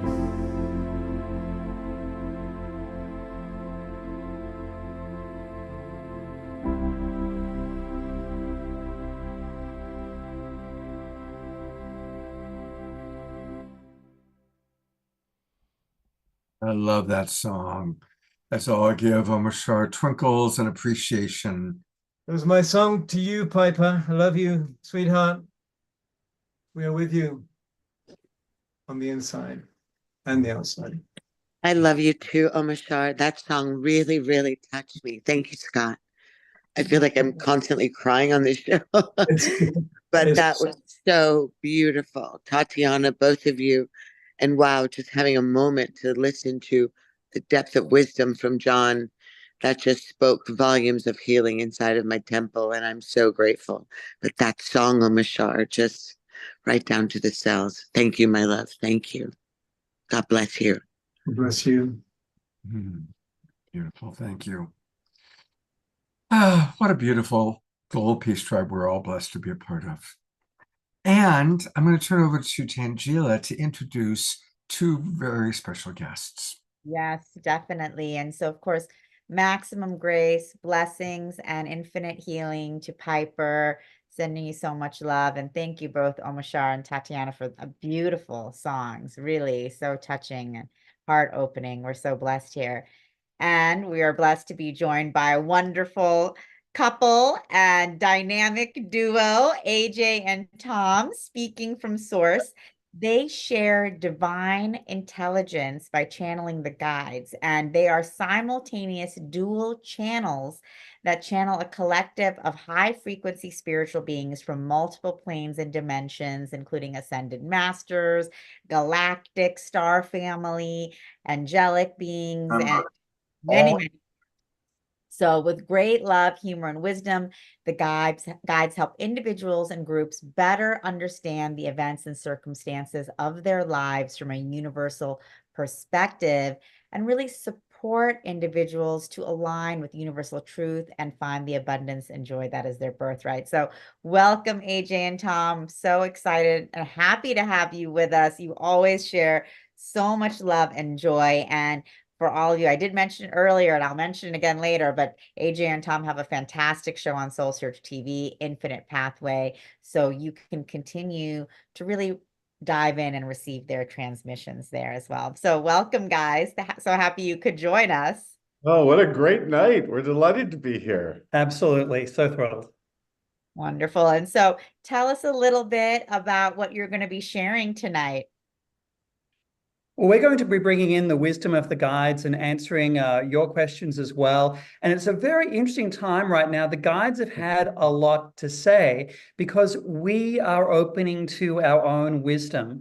We're connecting to Gaia and Mother Earth, which of course is opening and ascending to its own wisdom as well as we align our energies and these springs of inner knowing, inner tuition come forward. And for some of us, we don't always understand what's going on in our environment, or, what's going on in our environment is exactly the opposite of what we're feeling on the inside.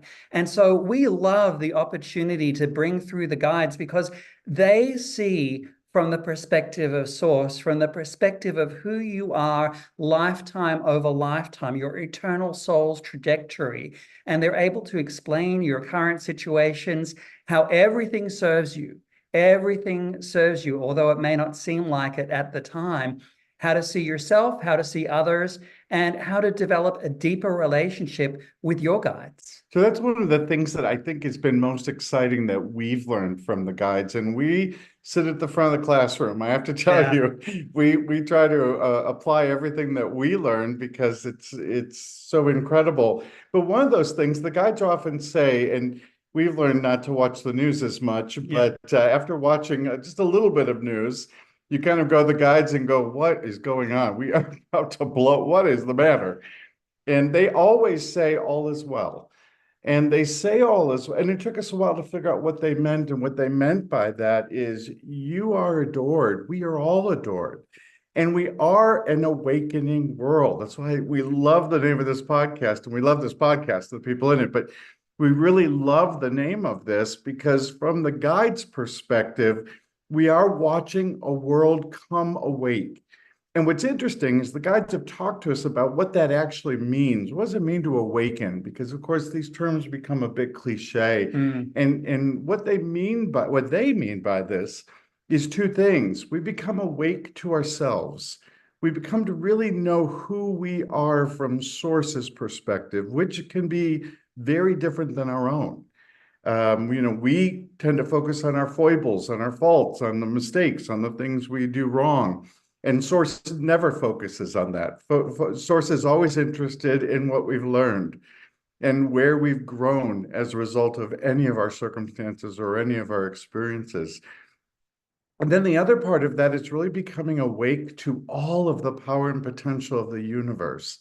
Really, all the things that are going on in the unseen world that we are all waking up to start to notice for the first time. And that's also so very exciting. And so we're just delighted because whenever we ask questions, the divine is right there, ready to answer those questions for us in a variety of ways. And we're just delighted to kind of be a part of it. Yeah, it's fascinating. The more you get in touch with yourself and in touch with your guides and everything around you, you realize that they're always carrying you forward. Your circumstances and the people that you're with are all serving to carry you forward, to illuminate you in new ways and understandings. And probably the number one question we get is, how can I know my guides? How can I be in better contact with our guides? And our guides that we channel, because we channel for ourselves at least once a week to get insight as well.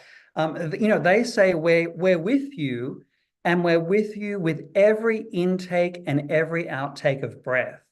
And it's amazing the intimacy that they are able to show, and the care and the love that they're able to show. And we certainly hope that comes through in our channelings as you experience the guides with us, in programs like this over the internet and in personal sessions that we do. What's fascinating is that we get a lot of people who sort of ask, how can I ask my guides better? Or how can I get my guides to do X, Y, and Z?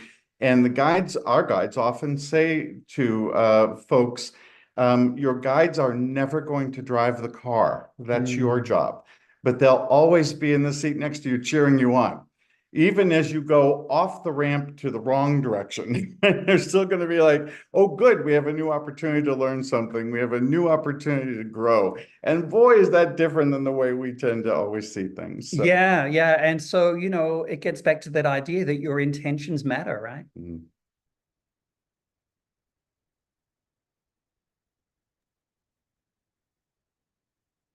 Beautiful, guys. And so are you going to share a channeling tonight with us? We'd love to. We are more than ready if you are all ready. What we're going to do is we're going to take a quick moment here to align us to bring in the guides, and also to align you with an invocation so that we have the highest and the truest and the best. That's what we call ourselves, speaking from Source. So we'll take a few moments here. We'll let Tom take the lead, and then you'll notice the guides come in, and we'll be in a light trance. So Tangier, over to you once that happens, and we'll go from there. And take questions from you and Scott. I wanted to say a word about why we do this part. And that's because we've learned that the energies of the guides are very powerful, and sometimes they can feel a little overwhelming. And so we always want to make sure that the group we're channeling for are equally sort of set and steady. Now, what's fascinating is the guides do that through our chakra system. In fact, they say we're perfectly equipped to have the exact kind of relationship of a soul in an incarnated body, that our chakra system actually enables that for us. And so we'll do a quick opening of those chakras and use our breath to sort of get us all energetically centered. So if you will make yourselves comfortable with us. And just let us know when you're ready for the questions. They'll have an opening they'll make statement. It clear. Okay. And one thing, when they're done, when we're all done, they're going to announce that they're complete, and we're going to ask you all just to hold still for a minute, because they do like to give somewhat of an energetic hug. And I always like to add, we encourage you to receive it, because there's no compunction for you to receive it, and they give it freely. And so we just encourage you to take it in and enjoy it. So with all that, Okay, here we go. Let me invite us together to take 3 deep breaths in and out. In and out. In and out. Now allow yourself to breathe naturally, but really focus upon that breath, feeling the air flowing in and out of your body, an involuntary behavior that you rarely spend much attention on. And yet, as we focus on, we can feel the energies of life itself given to us. As the air we breathe in feeds every cell of our body, enabling us to thrive in our bodies. And with every exhalation, we're allowed to release anything that does not serve us, whether that be any pain, any chemical, and certainly any thought that is not serving our greatest and highest good in the moment. Every breath is an opportunity to release. And so as you breathe in and breathe out, allow yourself to simply settle in, knowing that you are cared for without a single demand on you. Feel as the earth beneath you rises to greet you. She holds you steady, and you have the ability to press your energies down into her so that she may root you, holding you steady, protecting you, providing for you the grounding that is necessary for you to live as an incarnated body on this earth. Feel her loving energies as she draws up into your body, feeding you, nurturing you, and enabling you to live on her beautiful ground. We encourage you now to feel each of your chakras opening, beginning with your root chakra, fed so beautifully by Mother Earth, a beautiful brownish red light that emerges. Another breath brings your sacral chakra, gorgeous orange light, which emerges here, the seat of your creativity, your very creative force, your ability to create life, to create ideas. Breathing up to your solar plexus and feeling the beautiful glow of a yellow light here, the very seat of your soul, your identity. Here, your affirmation, I am, always present, always essential for you as both a soul and a body living in this time and space. Now we move to your beautiful hearts and feel the green light of compassion as it moves out, for all of love is based first and foremost in your compassion, your empathy, this built into your energetic system, this available to all as a part of your creation. Moving to your throat chakra, sky blue light emerging. Here, enabling all of your expression, your ability to express your groundedness, to express your creative force, to express your identity, to express your compassion.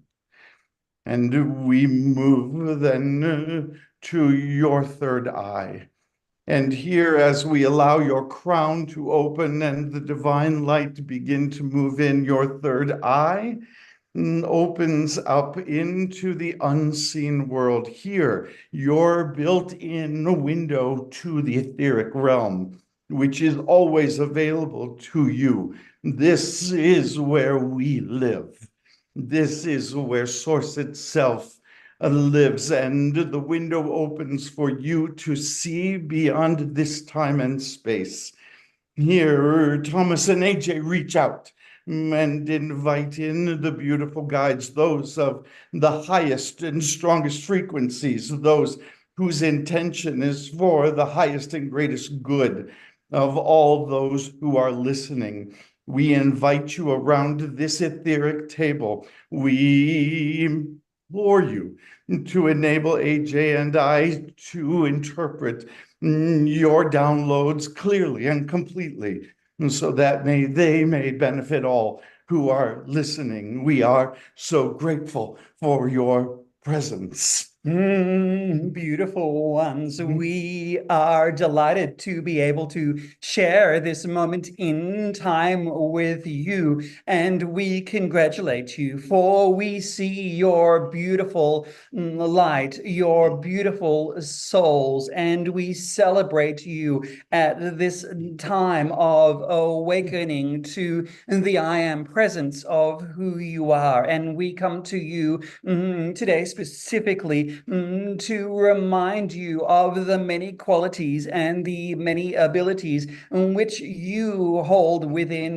your body, within your mind, within your heart, within your soul. Yes, within all of the systems in your chakras that we have been speaking of. For this knowledge shall come bursting forward to you at this critical time of awakening, as you find the knowledge from Source itself, from that aspect of you which is Source itself, to best be able to interpret and manage your conditions, and to make new decisions about what you will allow in your environment, what you will allow in your consciousness, a tuning of frequency, a tuning of the dial, which is indeed what is occurring for you now on your planet, both collectively and individually.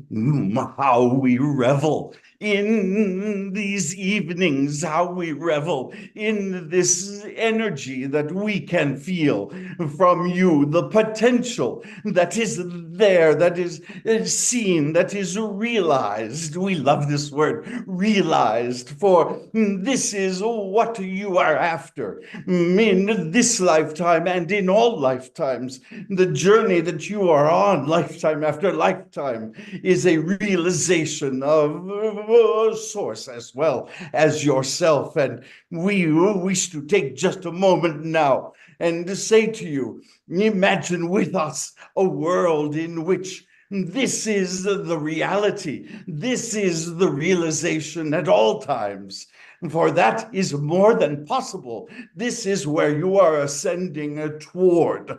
We wish to remind you that this is exactly what you are striving toward. And so we invite you to dream and to see this as the norm, as the regular occurrence across your neighborhoods, across your communities, across your nation. Imagine a world of music and of love and of support. This is where you are headed. And we promise you that as you see around you contradictions, contrasts, we like to call them, as you see the contrast to this very moment around the rest of the world and around so much of your day, we remind you that this is where you are headed and where so many are coming behind you. You beautiful sentinels standing ahead as more and more awaken to find this realization. We revel in this energy with you, and we add our own to it with great adoration. Your light is indeed strong and growing stronger. Notice how we are speaking of your awareness, your intention, your awakening, for it does start with you. You are the change makers. You are the creators of your reality, and it is this which we wish for you to understand. And we delight now in the bonding and the sharing and the interaction of your energies through your questions of us. Now, we would be foolish not to say to you that this does not mean there is no adversity, there is no contrast, for in fact, this is so. And yet we wish to change the way in which you have come to understand this, for you have seen adversity as the enemy. You have seen the difficulties that are a natural part of your incarnation on earth. They're to teach you, as we have mentioned, that you see these as somehow interruptions and as evidence that you are not adored. And we wish for you to see it in the opposite direction, that adversity of all kinds, of any kind, is all designed for you to witness in even greater ways the love of Source, for you to understand in greater ways all the cooperative components, yourself included, that enable all things to be in a higher and greater good. It is more than possible, and so we shall say to you, there is adversity, and it is in your futures, yes, and yet with an understanding, each adversity strengthens my soul even more and enables me to realize even more of all that I am. Even greater awakenings await you, and some through adversity themselves. And so with this, we wish to hear from you. We wish to learn how we may address you and assist you in any way that is necessary. We welcome your questions. Thank you so much, gentlemen and beautiful guides. This is from Dr. Laura. She asks, Thomas and AJ, do the guides say anything about the beating of the war drums at this time? It seems that we're on the edge of World War III. This is exactly what we have spoken of, yes? This we would call adversity, yes. We do encourage you not to fear war, but we encourage you, much more importantly, to recognize every behavior that you contribute towards a larger environment, for the world that you wish to create is created not for you. It is nothing you shall wake up to. And just as the adverse world is nothing that you will wake up to and is out of your control. In fact, all of these things occur through you and with you, and therefore it is important for you to recognize, you who wish for no war, to ask, where do I make war in my small segment of my life, in my relationships? Where do I allow opposition to win? Where do I allow opinion to be sacrosanct? Where do I shut down my cooperation? Where do I limit my collaboration? For there is no separation. Let us say this to you clearly. There is no separation between your interactions with one another and the interactions of world powers with one another. The second thing we shall remind you is the power of the universe to listen to your collective intent. And we encourage you as a peace tribe. Yes, we love this peace tribe. For what is a tribe but collective intention? And we encourage you to apply your collective intention towards the peace in which you wish to enjoy. And yet, peace is not a void. Peace is not an absence of war. It is instead a cooperation, a collaboration towards the highest and greatest good of all. And so we return to your part, your contribution, which whenever you find difference, you separate yourself from any others, then you are no different energetically than that which you are trying to avoid. And so as you continue to find new forms of compassion, this again, your inbound gift, this a part of your system itself, that we encourage you to intend for the world that you wish to see. And when you do so collectively, you have far greater power than you have yet to realize. So you see, now you are not so separate from events in the other side of the world or across the fence from your neighbor. You are all aspects of each other. And so in your question is the asking of how may I create a better world? And the simple answer is to step forward in your own light, to be the change, to envision the reality that you wish. And as each of you step forward in this realization, it extends out into the collective consciousness, and it soon will become impossible for those to take up arms, impossible for those to fight against one another, especially in the taking of lives. As you realize that the harms that you extend toward others, no matter what you believe the cause, is always affecting yourselves and those around you.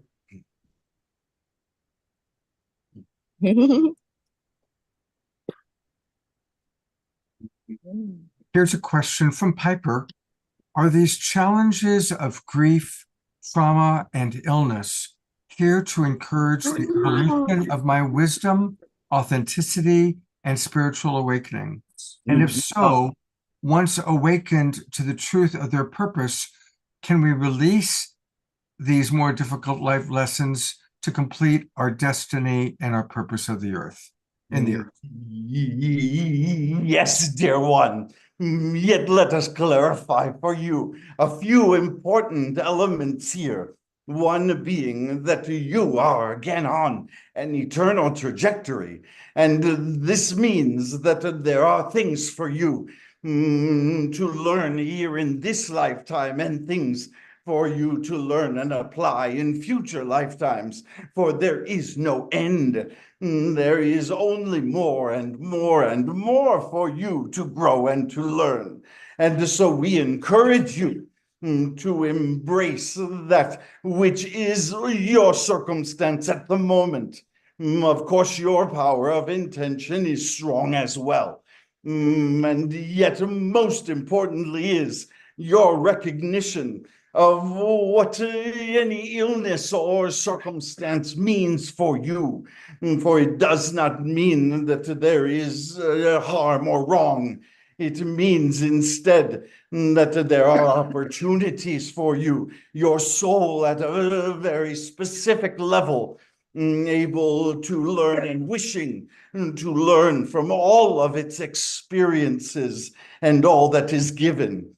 We encourage you to no longer look for a problem to fix, for this lowers your vibration and keeps you from the highest realms possible to you.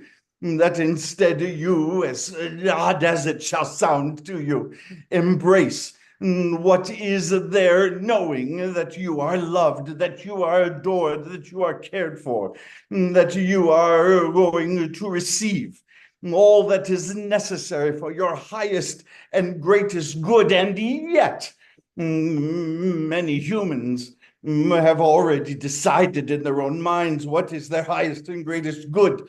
It must be the red Corvette. Yes, it is somehow something fortunate and good and positive. This is the stories you tell one another. And yet your highest and greatest good is awareness. It is knowledge. It is the ability to grow your soul so that it is impenetrable and it is therefore able to serve lifetime after lifetime. These are the souls you are growing, and these souls grow through many, many forms of joy as well as adversity. Indeed, many of you come to us with the situations in your lives that are challenging. And we wish for you to see those situations and to see yourself as we see you, as a perfect divine aspect of source itself, without any deficiencies, without any lack, as pure and as whole in all of your conditions as you may see them. And as you begin to open up to an awareness of yourself as a perfect aspect of source itself, therein are the transformations that shall occur for you. And yet, let us clarify for you, for some of you worry that in our answer, we are suggesting that you must suck in and take in adversity. This is not the point we are making. We are suggesting an entire change of mind that says, I am always blessed. I am always treated with the greatest and highest good available to me. And therefore, is there healing? Yes. When healing is the greatest and highest good, of course. Is there change to adversity? Yes, always when it is for the greatest and highest good. Is there adversity that remains when in fact the lessons still need and remain to be given? Yes, but never without an accompanying guide there close to you, able to assist you in the way in which you conceive of your circumstances. These are always, always available to you. These are never far from you. And therefore you may embrace all of it with joy, and in doing so, allow Source to do its beautiful work. Gentlemen, we are going to need to make this the last question because Kimberly Meredith has been waiting and we're a little bit over time. But this is a question from Dorina Joy down in Ecuador. Is there a tipping point in this process of humanity ascending? Yes. You may call it this, for your language is limited to what we are able to express and understand. Is there a point? Let us put it in more of our language. Is there a point in which more and more come forward? Yes, so that the majority are now awakened and aware. Yes, this is so. And yet again, this is not for your observation as if you were a spectator. This is for your own involvement. And for every action you take leads closer to that direction. Do you know that your own vibrations are felt by those around you, that you affect one another in perfect ways? And therefore, should you wish to see those around you move closer to the light, we suggest you shine yours and you allow yours to be seen and felt. For this is how the tables turn and tip. And so we shall give you a taste. And what we mean by this is for you to focus in on your attention on the love of self and the love of others, the interactions that you have with those upon your planet, and indeed on the planet itself. the trees and the plants and the many animals that exist upon it, for in recognizing their light, there you are, there is your new reality, there is the tipping point, for it exists within everything at this moment, at this point of time. It need only be expanded by your consciousness. We remind you only to look to your astrology and see alignments that you have not seen in centuries.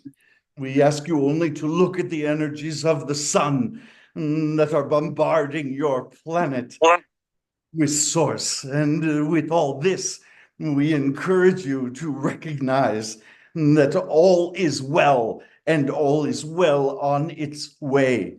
Your hearts are good, and you are deeply adored by Source. And with this, we are complete. Beautiful. While you guys transition, I'm going to show a video of what you're going to be doing for Soul Search TV. So let's take a look. Remember, all your spirit guides are extensions of Source, who adores you unceasingly and is always focused on your greatest and highest good. This too is their greatest gift, for they are showing you constantly who you really are. That is their primary goal.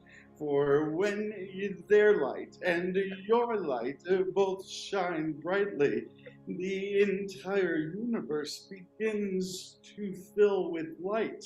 Imagine as each of you, drawing close to your guides, help you shine your light more greatly.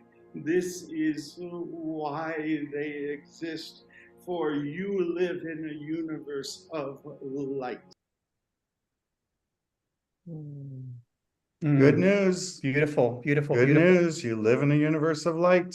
Yes, and you know, what's interesting is the universe is such a great mirror, because as above, so below, that light, that aspect of the universe is within you. And that's the consciousness that we're bringing forward and expanding right now. It starts with you. So beautiful. Thank you for that powerful channeling, AJ and Tom.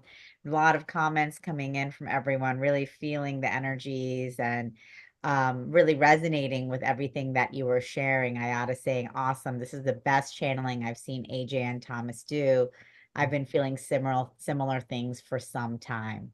Yeah. Thank you so much. Yeah, and that, I just want to make a quick word that is what we expect.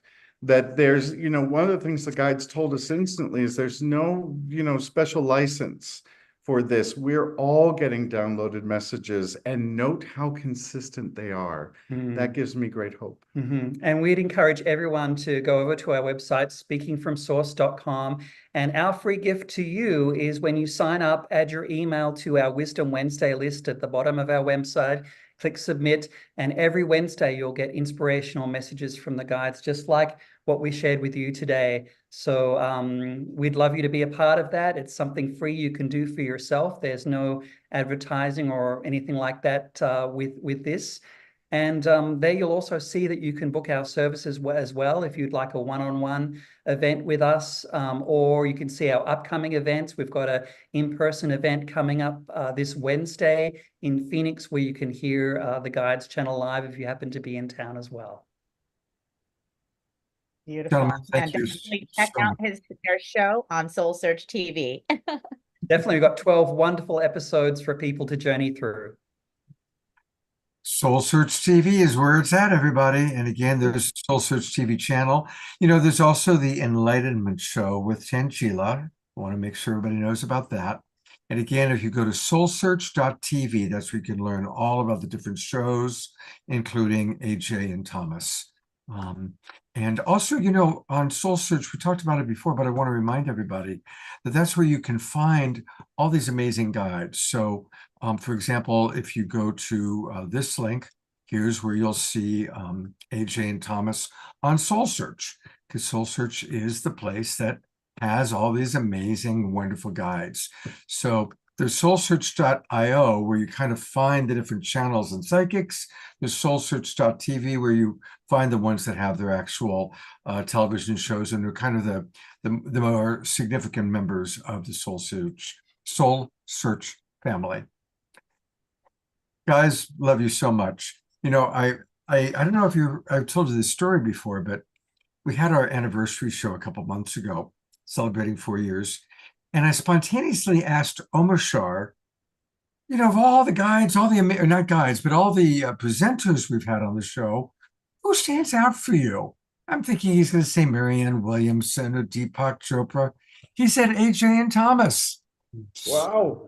Yeah. We are so grateful. We are so grateful for the sharing and the Thank you. resonance.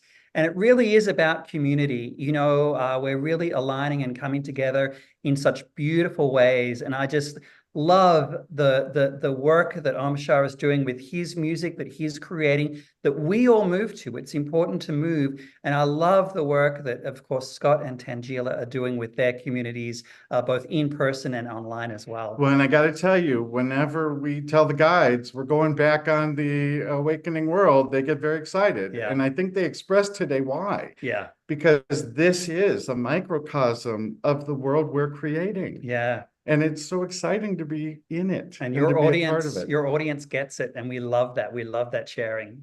Yeah, it's you guys are beautiful. Love you so much. God, thank you so much. We are going to digest a little bit of what we just heard with another musical offering from Tatiana, and then finally concluding our show with Kimberly Meredith. And thank you, Kimberly, for waiting. We are running about almost an hour later than originally planned. So thank you. But if people are interested in getting a reading from Kimberly, pop that into the chat. And Tatiana, how's your evening been so far? It's been a delight, just an absolute delight. That was such a treat. I went into a very deep meditation. The energy coming through that was very felt, and so much wisdom and beauty coming through. And yeah, that was a really special experience. Thank you both for being these impeccable channels for this grace. Yeah. Yeah.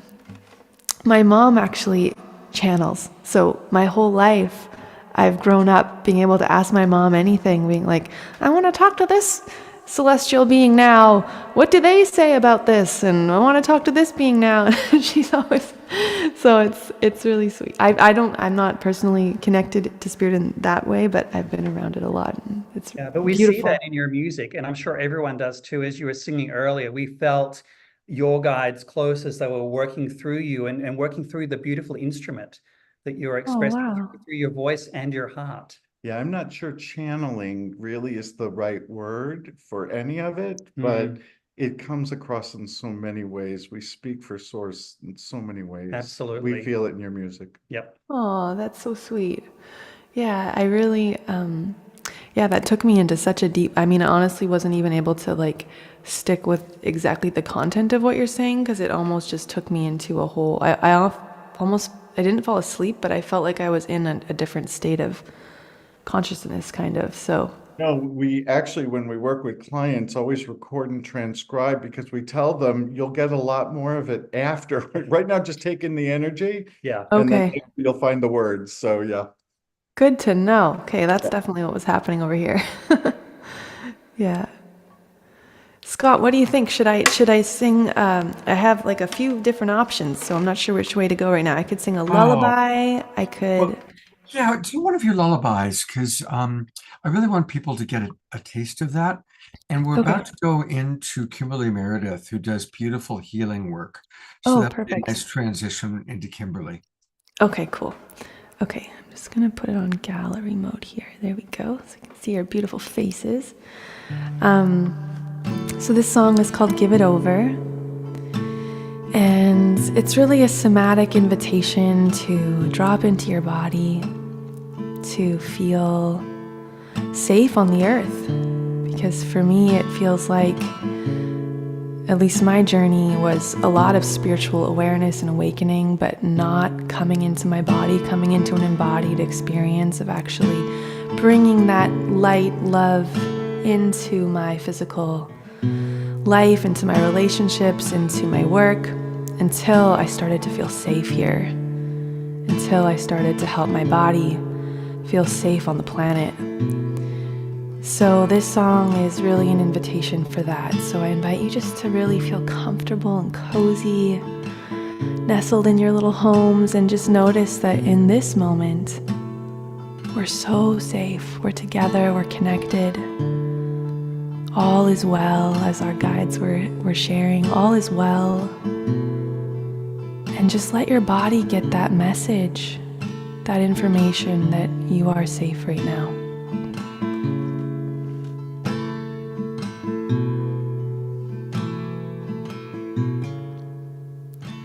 You are safe now to come down. You are safe now to put your feet on the ground. I know you have fought many wars,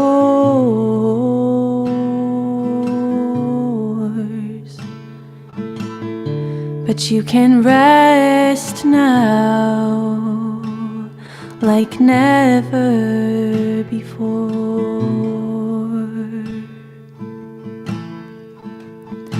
Just give it over,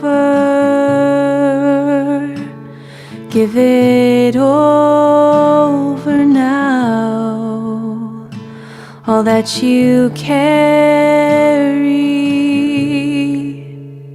Just give it over, just give it over, and come down, down, down. You are home now, after the years, and you can rest in this love. Let go of your fears.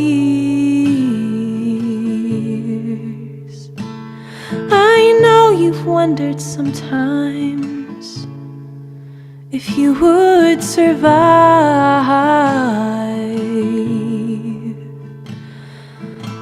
Well, look around you now. You're on the other side.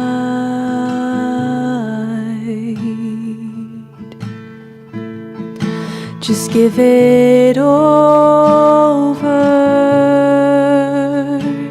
Just give it over now, all that you carry. Just give it over, just give it over, and come down, down, down.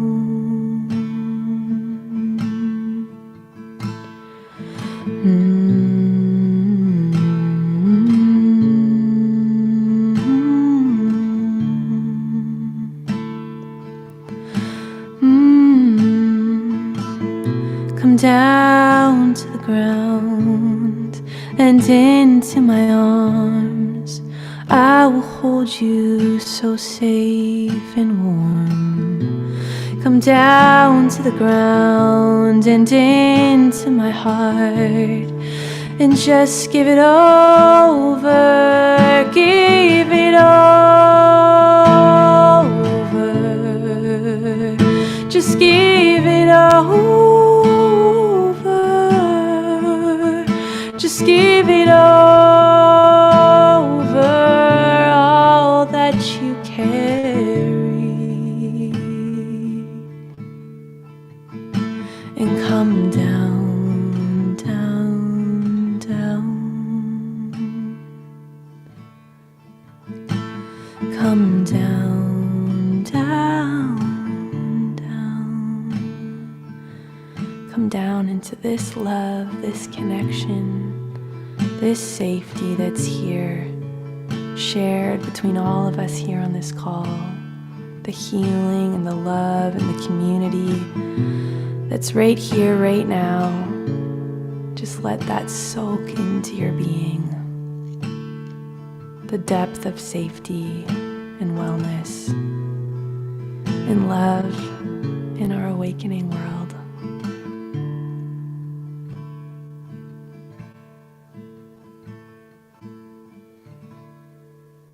Thank you.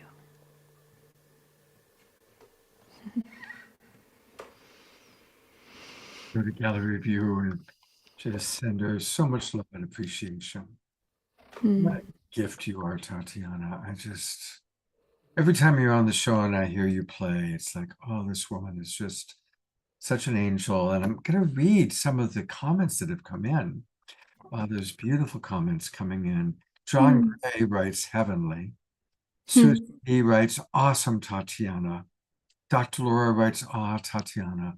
Your songs are like a loving hug that lasts and lasts and lasts. And remember, John told us about the importance of hugs. Thank you and bless you. Dorina Joy writes, thank you, Tatiana. The sound of your angelic voice when you speak guides us in meditation, and especially when you sing is so beautiful, soothing, healing, a real treat, a lullaby and gift for body, mind, heart, and soul. Thank you for singing and sharing your gifts with us so authentically and generously. Oh, Carol Craig writes, tears are falling now. Your song is so profound for me. And there are more coming in from Ayada, from Roger Tellefson. Ayada points out that there's a beautiful video of the same song she likes to watch. And Tatiana has a wonderful YouTube channel where you can get some of her videos. And of course, the main way of finding her is by going to her website, which is her name, TatianaSpeed.com. And if you scroll down, I believe if I recall correctly, this takes you to some of her YouTube videos. There's Give It Over right there. Yeah.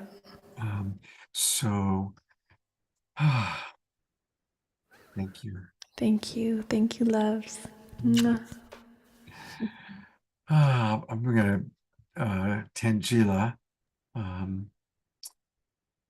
Thank you, Tatiana. That was absolutely beautiful, so profound. And I love that your song is about safety and embodiment, because that is such an important topic for all of us. And, in our spiritual path and this awakening process, sometimes we go up and out, and it's beautiful that you just, bring us in.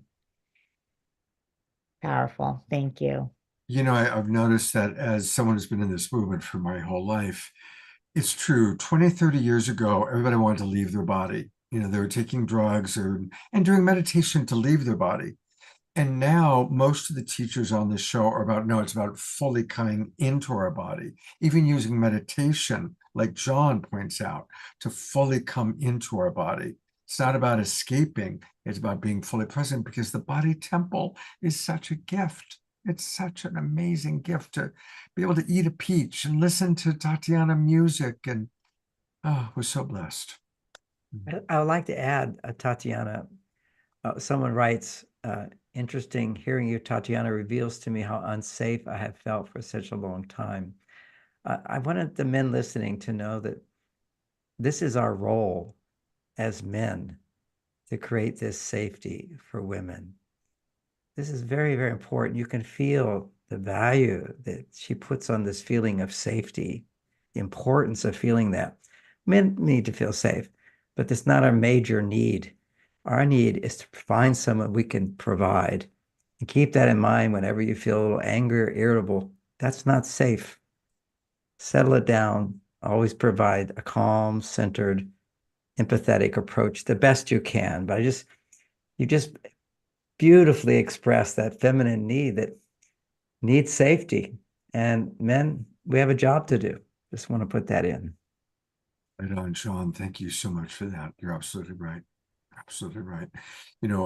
As a coach, I'm always encouraging men every day to do the holding practice where they just hold their woman and the woman can fully relax, get out of that get shit done mode that she's been in and relax into the arms of her man and to really feel the homeostasis. And the couples that do this holding practice where the man creates that safety, beautiful openings take place in the relationship. So Can I add one thing to that?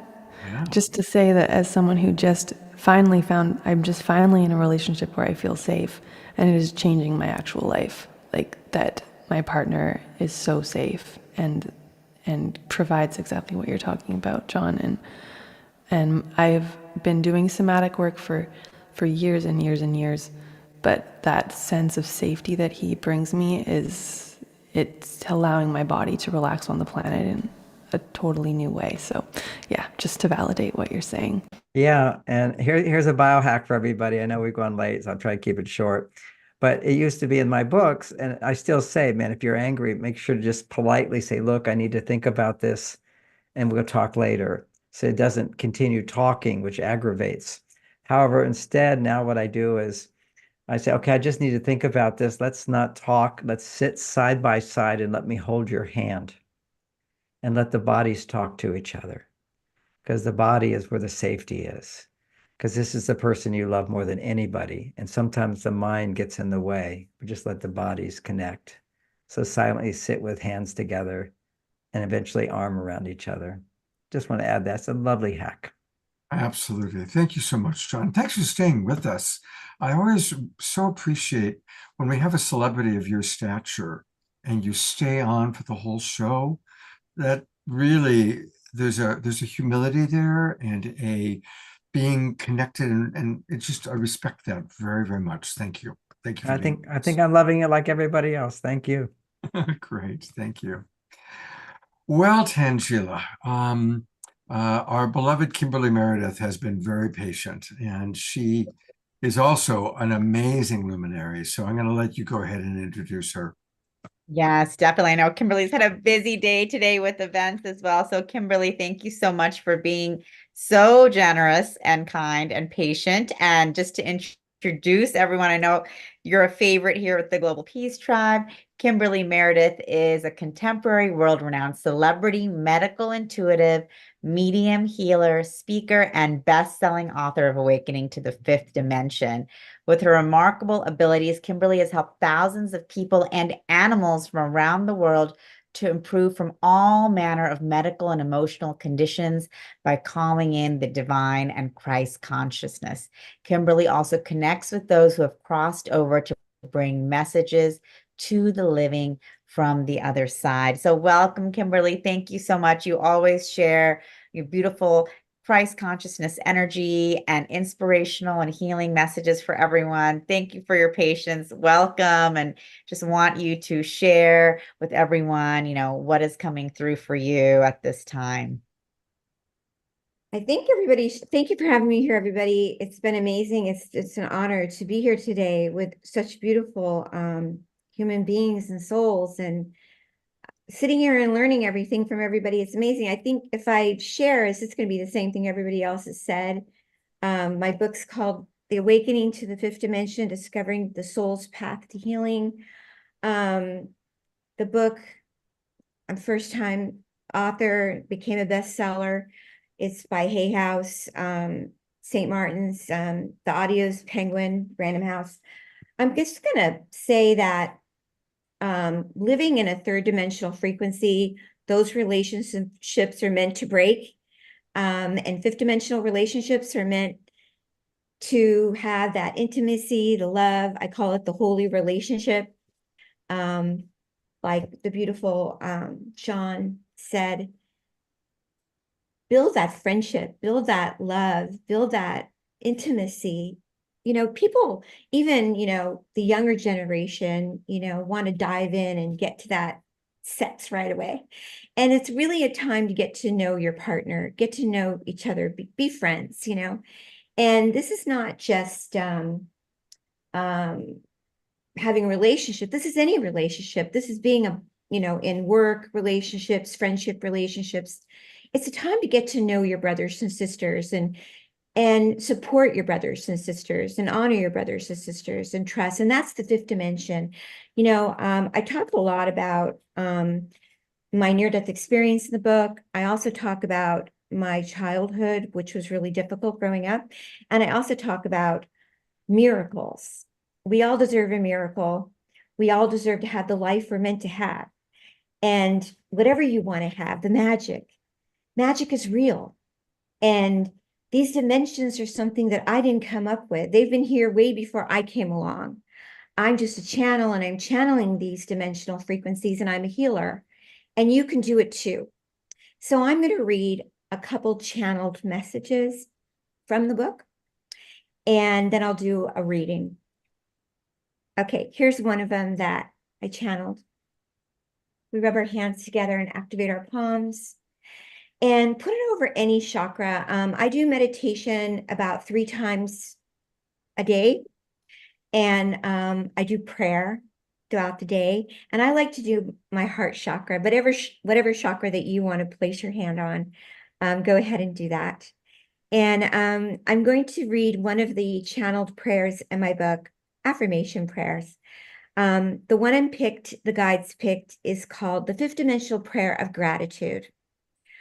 Being in a state of gratitude is a powerful way to experience this beautiful dimension. The fifth dimension is an experience that we can fully be aware of our own guides, of our own angels. When we're in the dimension of being fully in the angelic realm, we can experience gratitude. When we go into this dimension, we feel the angelic realm. Our lives have a full blessing. We are a humble servant of God.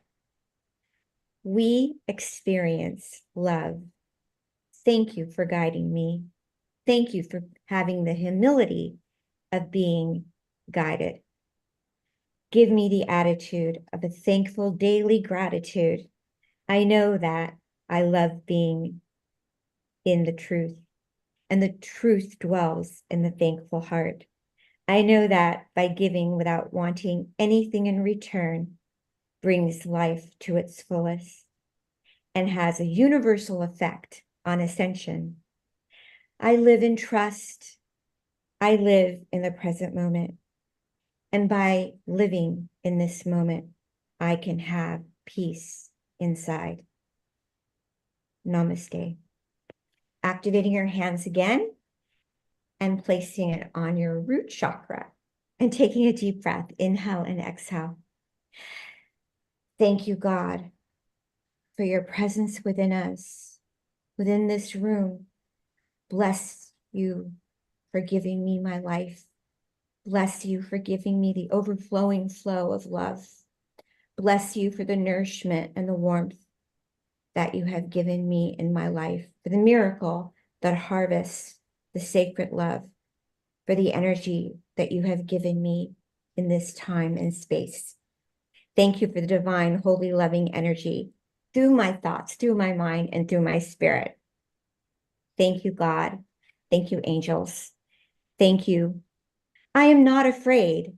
I'm in the fifth dimension. I am in joy. I'm in love. I am in light. I am protected. I'm a multidimensional being. I'm making a clear choice to experience this loving energy. And take a deep breath again and put your hands over your heart. The perfect love of the Christ consciousness is here. I am love. I am joy. I have no fear. Namaste.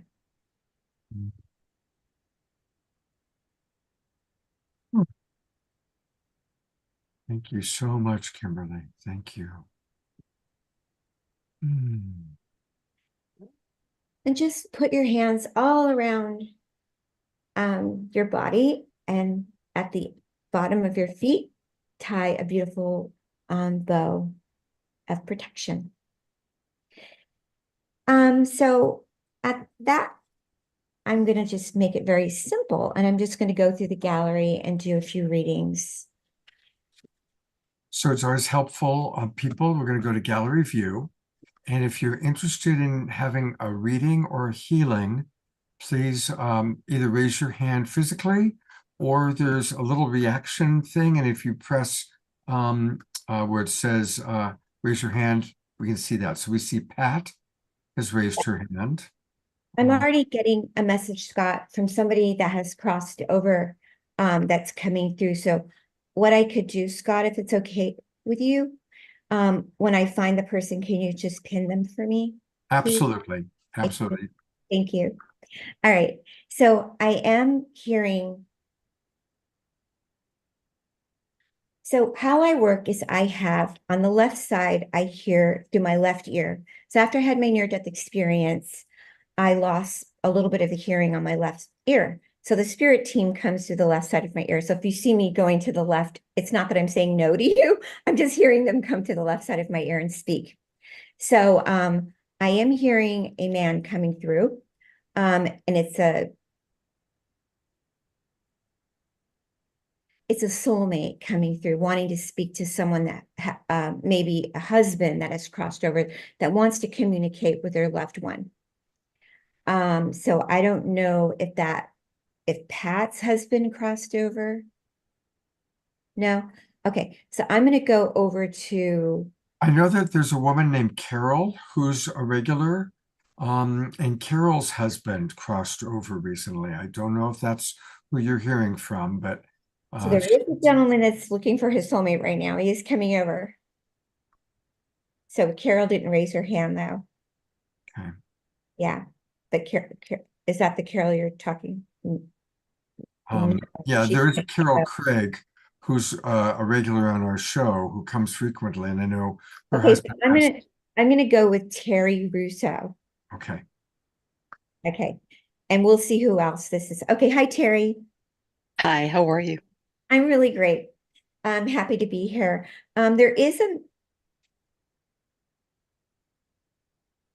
someone from the other side trying to come in to talk to you. I'm wondering if it's a mother. No, it's a gentleman coming in. When you first said that before, I was thinking of my grandfather, but I'm not sure if that's who. Yeah, it could be a grandfather. But it is a man coming in, yeah, that wants to talk to you. And it's saying you had a very close relationship like a soulmate. Was that true? Yes. Yeah. He's saying something to me about, and you can say yes or no about this. He's talking about your health. Okay. He's talking about something going on with your health. He's telling me something about your lower gut, your stomach area needs some help with that. Is that true or not? Sure. Are you having some digestive issues going on? Because he's being he's saying, Kimberly, he's on my left shoulder. He says she needs to take care of her digestive tract. Do you want to tell us?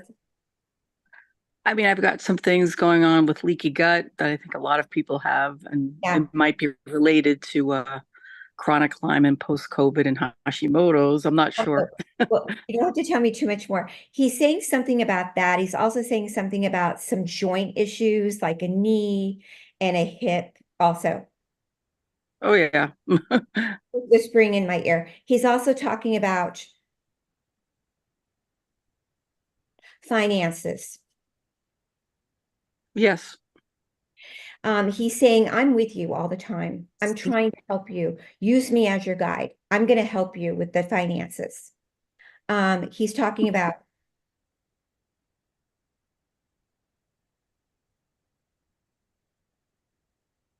Are you working right now? Sort of. I left a full-time job and I'm trying to start a small holistic private practice, and it's a lot of work because people don't know I exist, but I know how to take care of patients. I've been working for decades. The less you tell me, the better. The less you tell me. Sorry. You just say yes or no. So when I ask you if you're working right now, you could just say yes or no. Okay. Okay. He's telling me about your job. He's saying to me, he didn't like where you're working, if you're working there right now. He's telling me there's too much anxiety going on, and that's part of why some of the stuff's going on with your health. So you are looking for a new position? Well, it was a terribly anxious job that I left, and now I'm doing this other thing, which is way better. The new position, he's telling me, he's very chatty, by the way. He has a very interesting personality. He's talking a lot. He's telling me the new position, he likes it way better. So like between 1 to 5, it's like a 4. The other one, it was a lot of anxiety. He's also telling me, did you ever have an eye issue, or did you get your glasses? He's saying something about your eyes. I had a left cataract done. I'm getting my right cataract next week. Yeah. Awesome. Okay, great. He's happy about that. He's saying to me, oh my God, he is so your soulmate. It's unbelievable. He's actually been going with you to your eye appointments. Wouldn't shock me. Oh my God. So funny. Okay. Anyway, you can always do a longer session with me later, because he's talking about some vitamins. Like, he does not like some vitamins you're taking. Oh, okay. He sees everything that is going on. So he's actually saying something about you taking it's funny how I was like so tired, now I like woke up. I'm like wide awake now, everybody. Well, he Okay. could wake you up. Yeah, he woke me up. Okay, you need a good probiotic, and you need a different multiple vitamin. Okay. Okay. I don't think you're taking a multiple vitamin. I need a better one. Yeah, definitely. And also water. You're not hydrated enough. That's probably true. What kind of water are you drinking? Uh-oh, we're losing her. Well, water. I live in Cape Uh-oh. Cod. What kind of water? Oops, sorry. It's Yeah. well water. Oh no, we don't like well water. Okay, so in my book, I have a chapter. The publishers were not so keen on it at first, but I fought my way. And there's a whole chapter on water can save your life. And in the chapter, I talk about well water and how if you're going to drink well water, please put a filter on the faucet. Okay. Yeah. I used to have one. I need to get a new one. Yeah, so that would be really great. The last thing I'm hearing, just because we're just a mini reading, he's definitely saying he loves when you pray. There's something about you when you're praying. And if you said you didn't pray, I would be shocked. But No, I pray. Yeah, he's saying, I see when you're praying. He's showing me you're praying, and that I'm getting chills. Like there's something about you when you're connecting to spirit, it boosts your immune system. So a lot of times people don't really realize that through meditating and praying, vitamins are great, drinking the right water is really wonderful, eating the right food is great. But do you know that when you have the will, Holy Spirit, and God, and when you're praying, you can be healed just through the prayer.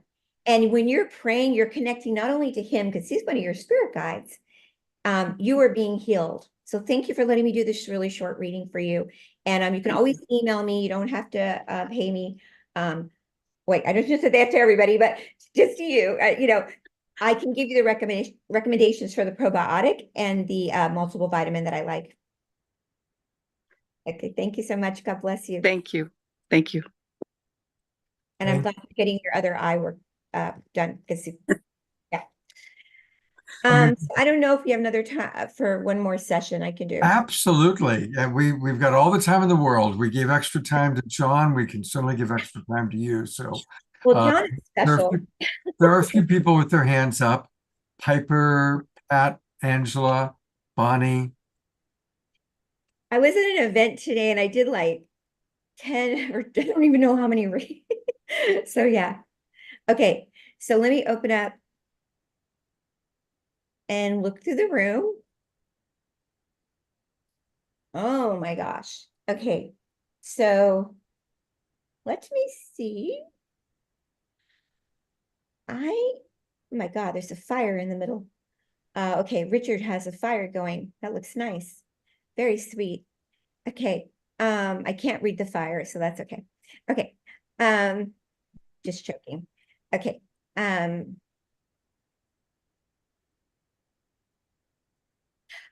Amashar, I have a message for you later. Okay. Okay.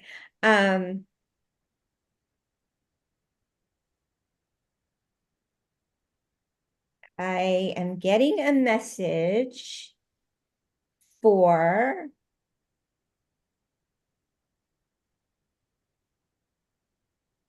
Bonnie. Bonnie, would you Hi. like reading, Bonnie? Hi, Bonnie. Nice to meet you. Nice to meet you. Thank you. So, Bonnie, the first thing that you can ask me a question if you like one question, and I can also go in right away. I see like, I can say one thing to you, and then you can come back and talk to the spirit team. Right away, I see something about family. Something going on with the family. Is that true? There's something going on with the family. Yeah. Whose family? Well, are you partners? Yes. Yeah. Yes. So they're saying when you say whose family, that's interesting because do you have different families? Because they're talking Yeah. about the family, but you're married. Yes. We're widower and married. But you're married, so it's interesting you said there's different families. So they're saying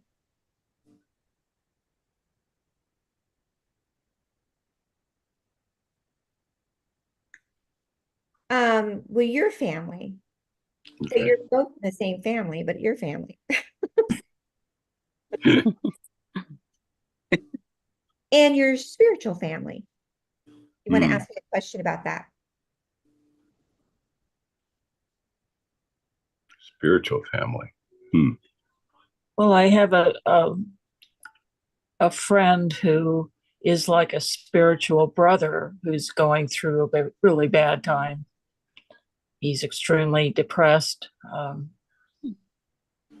I've loved him like a brother for 45 years, and he's gay. He's been unhappy in his relationship, but he's got many physical problems as well as emotional, stemming back from infancy. But okay, they're talking about you. They're saying when you came into the world, you were born as a kind, loving person. You came in as a 4. You're very, you like to give a lot. You like to help people a lot. yes. They're also telling me that you're helping a lot of people in like the spiritual. Are you like belong to a spiritual community? Yeah. Well, this one. The other ones? Another one too. Not at this time. But you have. Yes. They're telling me that about you. They're also telling me something about you doing something within the next 10 years, going into 2033. They're saying that there's something about you moving forward in a spiritual community. Is that something? It sounds like it might be something along the lines. It's possible. Yeah. You can talk to them. It's not me you're going through. I'm just a conduit. Thank you. Thank you for speaking for conduit. You're welcome. I do that. They're also telling me, they're showing me the sign of the Christ consciousness, that they're showing me that you enjoy this. They're telling me like about the person you like to care. You give a lot.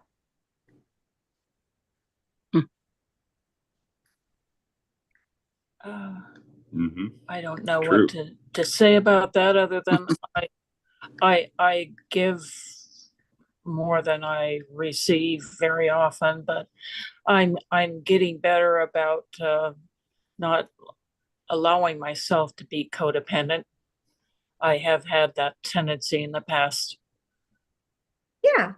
Well, giving without want anything back is partly what's going to happen in the next few years because we want to give. Part of being of service is what is important for the world in the shift. I feel that it helps you stay healthy.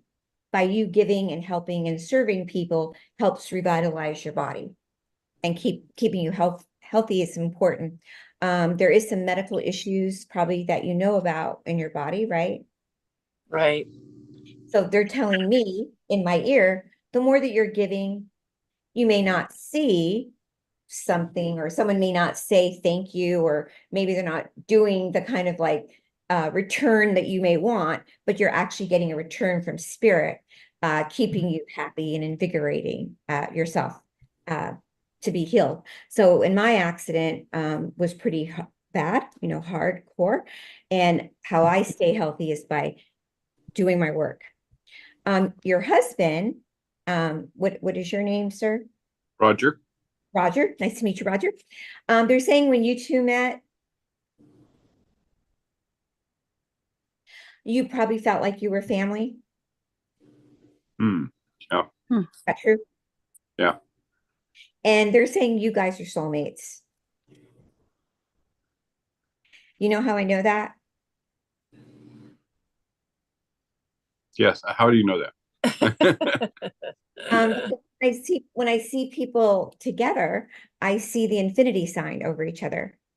The infinity sign could either be a soulmate friend, or it could be a soulmate relationship sign, meaning that you guys also have just soulmate, meaning you guys are just going to be friends, or soulmate meaning there's a romantic part that's really also in alignment. So when I ask my guys, are they soulmate friends? Are they also soulmate romantic? You hit the jackpot. It's both. Diggity dog. Okay, so yeah, they're saying both. And then also, you also love spiritual community. Any other question you want to ask me? Because you're my final reading tonight. When you were talking with the other lady, you were describing Bonnie as far as the knee and hip issues. And also her husband passed cancer 13 years ago. So we were thinking maybe it might have been her too. I don't know. Sometimes it can come in for somebody else too. Also for Bonnie, I am seeing something going on in the back of your neck. I don't know if you ever had any neck issues, but there is something in the back of the neck coming up for you. Back of your spine, your neck. So I wouldn't do any neck adjustments for you. I don't know if you do neck adjustments or you ever had, but that would have harmed the low back. I haven't been to a chiropractor for some time. Good. But that would be a good thing for me to do. It would not probably be a good deal right now, because doing an adjustment would not probably help you at this point. You want to boost your collagen in the neck. And so cold laser therapy is really cool for that.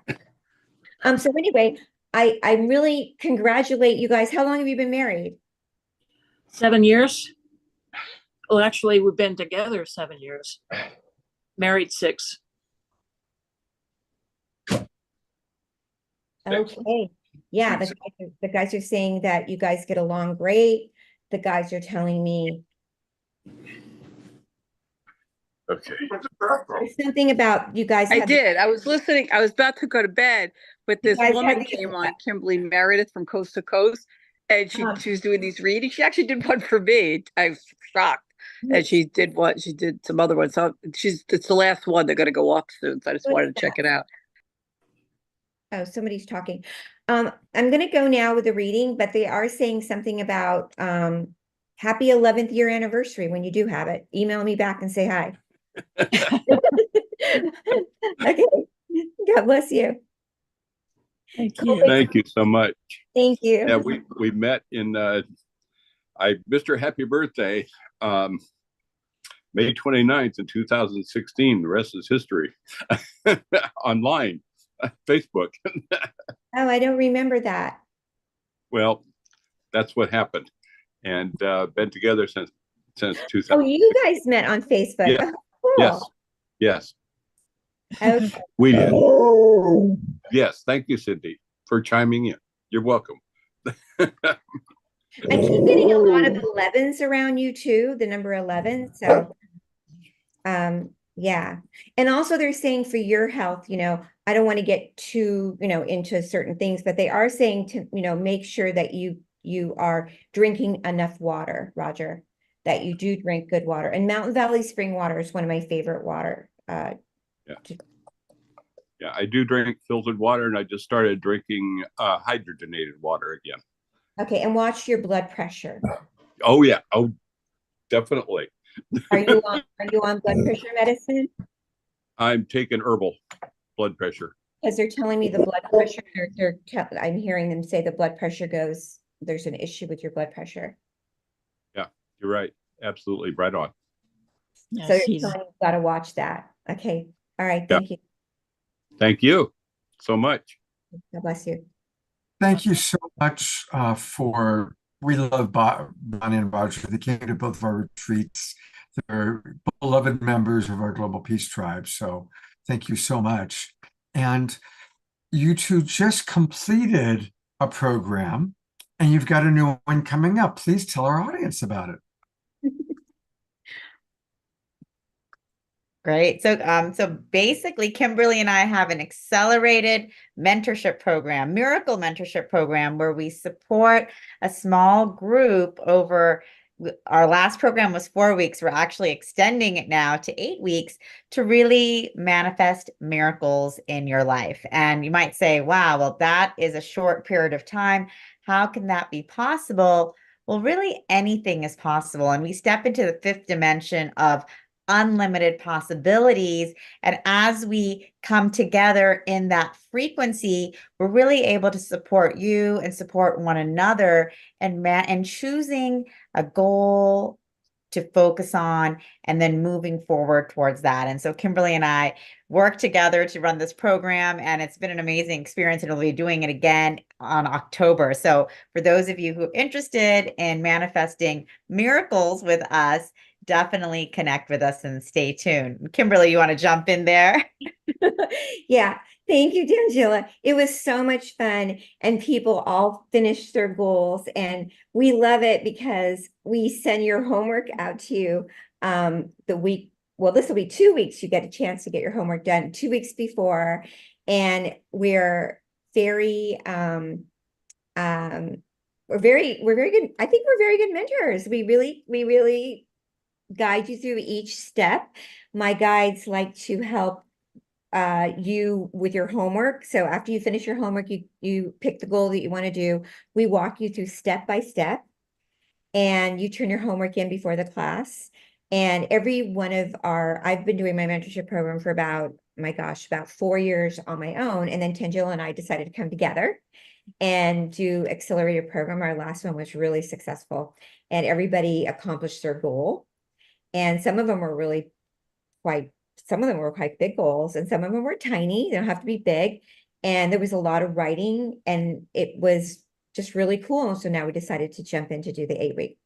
Definitely. And people had all types of goals, everything from losing weight, getting healthy, launching a new creative endeavor, entrepreneurial endeavor. We have so many goals in our life, and often, they're ideas, but how do we manifest that into reality? And there's a power to that when you set your mind to it and come together in a group, and then, have the support from the guides, from myself and Kimberly. You can really make things happen in a short time. I mean, all of us have seen miracles manifest, and miracles are available to all of us. Yeah. And I want to say too, sometimes it could be just like an inner childhood wound, or maybe it was putting up a YouTube channel that you just didn't understand or felt uneasy about. I don't know how to get a YouTube channel up, or maybe you didn't know the name, or sometimes it was something like maybe you'd been bullied. You couldn't figure out that you had enough confidence to do that. So this is really important to know that we're here for you. Beautiful. Well, things. I want to let people know that Kimberly's main website is thehealingtrilogy.com. Thehealingtrilogy.com. There's a lot on this website. Definitely make sure that you subscribe to her email list, and you can book an appointment with her. There's the Miracle Mentorship Program that they were just talking about. And there'll be another one coming up in the fall. She's got podcasts that you can find. You can order her book, her amazing Fifth Dimension book, Awakening to the Fifth Dimension. And look at how many different ways you can order it, all the different Kindle and Amazon and all of our favorite ways. It's even printed for those of you, anybody watching in England, there's a UK edition. So thehealingtrilogy.com is where all things Kimberly Meredith are taking place. And Kimberly, you mentioned you have a message for our beloved Omashar, and I'm curious what that might be. Well, when I looked over it at Omashar, I don't know, Omashar, where I don't want to get too personal. You could always do a one-on-one by, personally with me on my sessions, but I saw something like really big happening for you in a career move. And I didn't know if you were working on something with your music. But I did see something that was going to be happening to you in 2025. That's great. I like any encouragement I can get, Kimberly, and I really appreciate you. Thank you so much. I know that we have stretched you beyond the beyond, and because it's bedtime for you. You look like you how many 20 sessions today, but I was definitely intrigued that you had mentioned that you saw something, and yeah, I do. I have a lot of music things coming up, a lot of engagements. And I am focused on it as my life's work, my life's purpose, as is thine and everyone on the show tonight, about helping us all awaken. And at the same time, awakening within ourselves, right? We have to do the work for ourselves. We can, so yeah. Yeah, I did see something happening, and I could get into it further with you, but not that Thank you so much for this moment. I appreciate it. You're going to be on like major tour, but you never know. Okay, thank you, Kimberly. Thank you. God bless you. Thank you, everybody. Kimberly, thank you so much. We love you. This has been kind of really like an all-star, favorites. You, John Gray, Tatiana, of course, ours, Omashar. It's been like a greatest hits night of the world. So I love you so much, Kimberly. I love you, Scott, so much. Thank you. And it's been an honor to be here with John Gray and this amazing and everybody, and got to meet AJ Thomas and Tatiana. It's just been amazing. I probably won't be able to sleep tonight. Even though I'm really tired. Thank you so much, Kimberly, and everyone. Stay tuned for Kimberly's show on Soul Search TV, Messages from Heaven. And also, of course, Kimberly is always at all of our Southern California expos. So we will be releasing those dates soon. So stay tuned for that as well. You'll be able to come see her live soon, late this summer and this fall. So thanks for being here, Kimberly. Bless you. I've brought all of our guests on for one last time, let's just appreciate Kimberly, John, AJ, and Thomas as represented. Of course, beloved Omashar, Tatiana, and my co-host, Tangela. Thank you all so much for just creating such a beautiful, beautiful evening. It's been really, really special. Thank you so much. I also want to remind everybody that I will be with Tangela and Eden Amadora. We're going to be doing a very special event in San Rafael. And I know we have a lot of friends that live in the Bay Area. So next Sunday is going to be an Enlightenment Expo. I've been to a couple of her expos. They're fantastic. I'm really excited that I'll kind of kick it off. Eden Amador and I will do an opening ceremony, and we're going to provide tips, tools, and practices for how you can have enlightened moments. Whole days with the things, and then it culminates with the great John Gray live in person. So, Tangela, is there anything else you want to share about that? Going to be a wonderful day. So I know a lot of our viewers here are in the Bay Area. So definitely come Sunday, June 30th, the San Rafael Embassy Suites, and start your day off in person with Scott Katamas and Eden Amadora. They're going to be leading an amazing opening ceremony that is about tools and tips for your enlightenment. So it's going to be a beautiful day to start your day live with Scott and Eden. Of course, we're going to be live streaming as well as part of a special Sacred Sunday edition. So for our community that's not in the Bay Area, you can still tune in. But if you are in the Bay Area, come in, join in the live experience and stay all day. So then, of course, you can end your day with John Gray, dive in more deeply into all of that he shared today. Bring your questions. It'll be interactive. And of course, the whole day is amazing. We have incredible speakers all day on the hour, every hour, and amazing practitioners, healers, guides, channels, all types of things happening as well. So definitely come in and join us. It's going to be a great day. You see, we have many different speakers speaking about creating miracle results with Darren Starwin, Dr. Dan Fields speaking about Qigong and acupuncture and holistic healing. Annie Batchelor speaking about the Akashic records. Renee and Anthony that are regulars on the show here. They will be channeling Yeshua and Mary Magdalene and many more. So definitely come by. It's going to be a great experience, and hope to see many of you all in person. All of you in the Bay Area, come by and join us live. We love doing online events, but we also love sharing and being in the energy with one another. So we invite all of you to be with us on Sunday.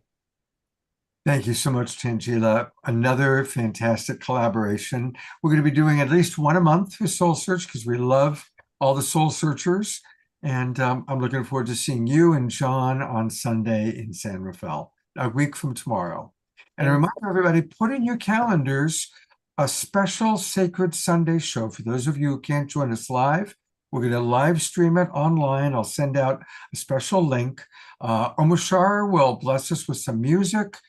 Eden and I will do a program, and we might just carry, I've got to check in with the other speakers and see who's willing to be live streamed, but we might just continue with some of the other speakers. I know Darren has been on this show before. Renee and Anthony, we love Renee and Anthony. They've been on this show many times. So that's what's happening. I also, one more time, just want to encourage everybody, please do support Piper. We really need to provide her with green energy. So this is the link. I'll put it in the chat box one more time. For those of you watching on Facebook or on YouTube, it's at the very top of my profile page on Facebook. Let's support our beloved Piper Dellums. It's really, really important. Next week on Wednesday night on The Awakening World, Pato and Antoinette are going to be back joining us, showing some of the excerpts of their film all about the spirit of Ubuntu. And we love those two. They're amazing. And then on a week from tonight, Saturday night, we're going to have a preview of the Earth Stock Summit Festival up in Colorado, right near where Omashar lives. And we're going to learn all about that festival and meet some of the key people who are putting it together.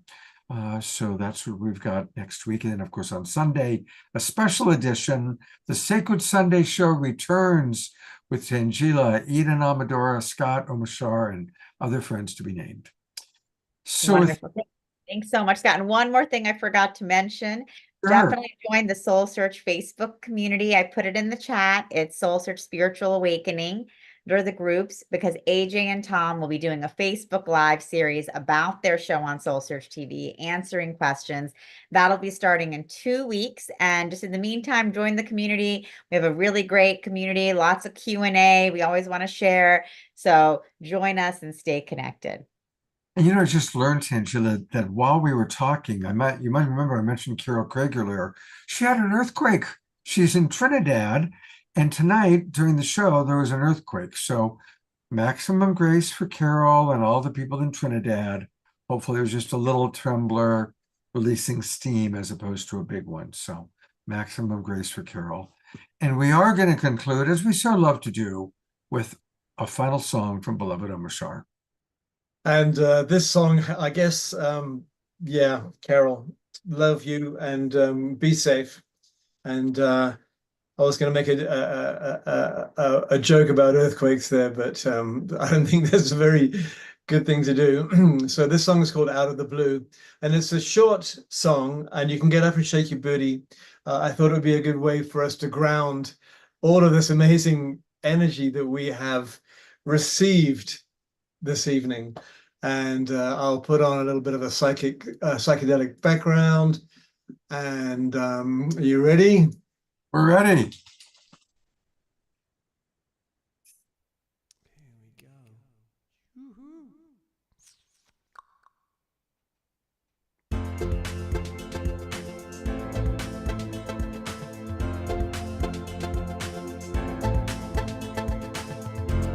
Whatever happened to the ones that came before? Did they just vanish into the blue?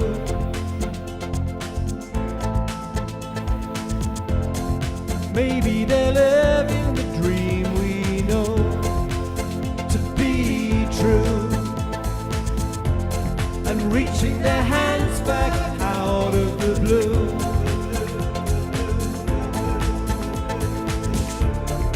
Heart is so ready to embrace all that's new. I feel the love calling for me to break on through. With peace on my mind, I know that I'm coming to a new way of life that feels so true. All right, here we go.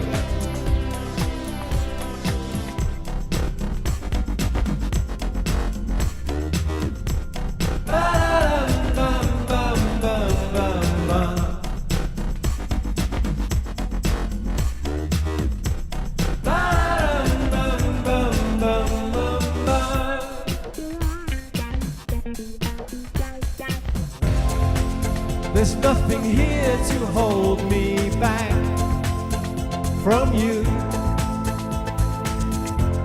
The clouds of my life have blown away.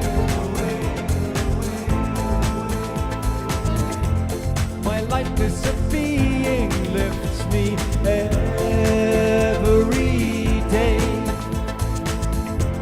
I find myself feeling not so blue.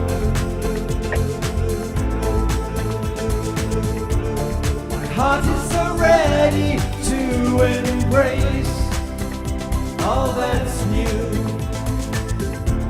I feel the love calling for me to break on through. With peace on my mind, I know that I'm coming to a new way of life that feels so true.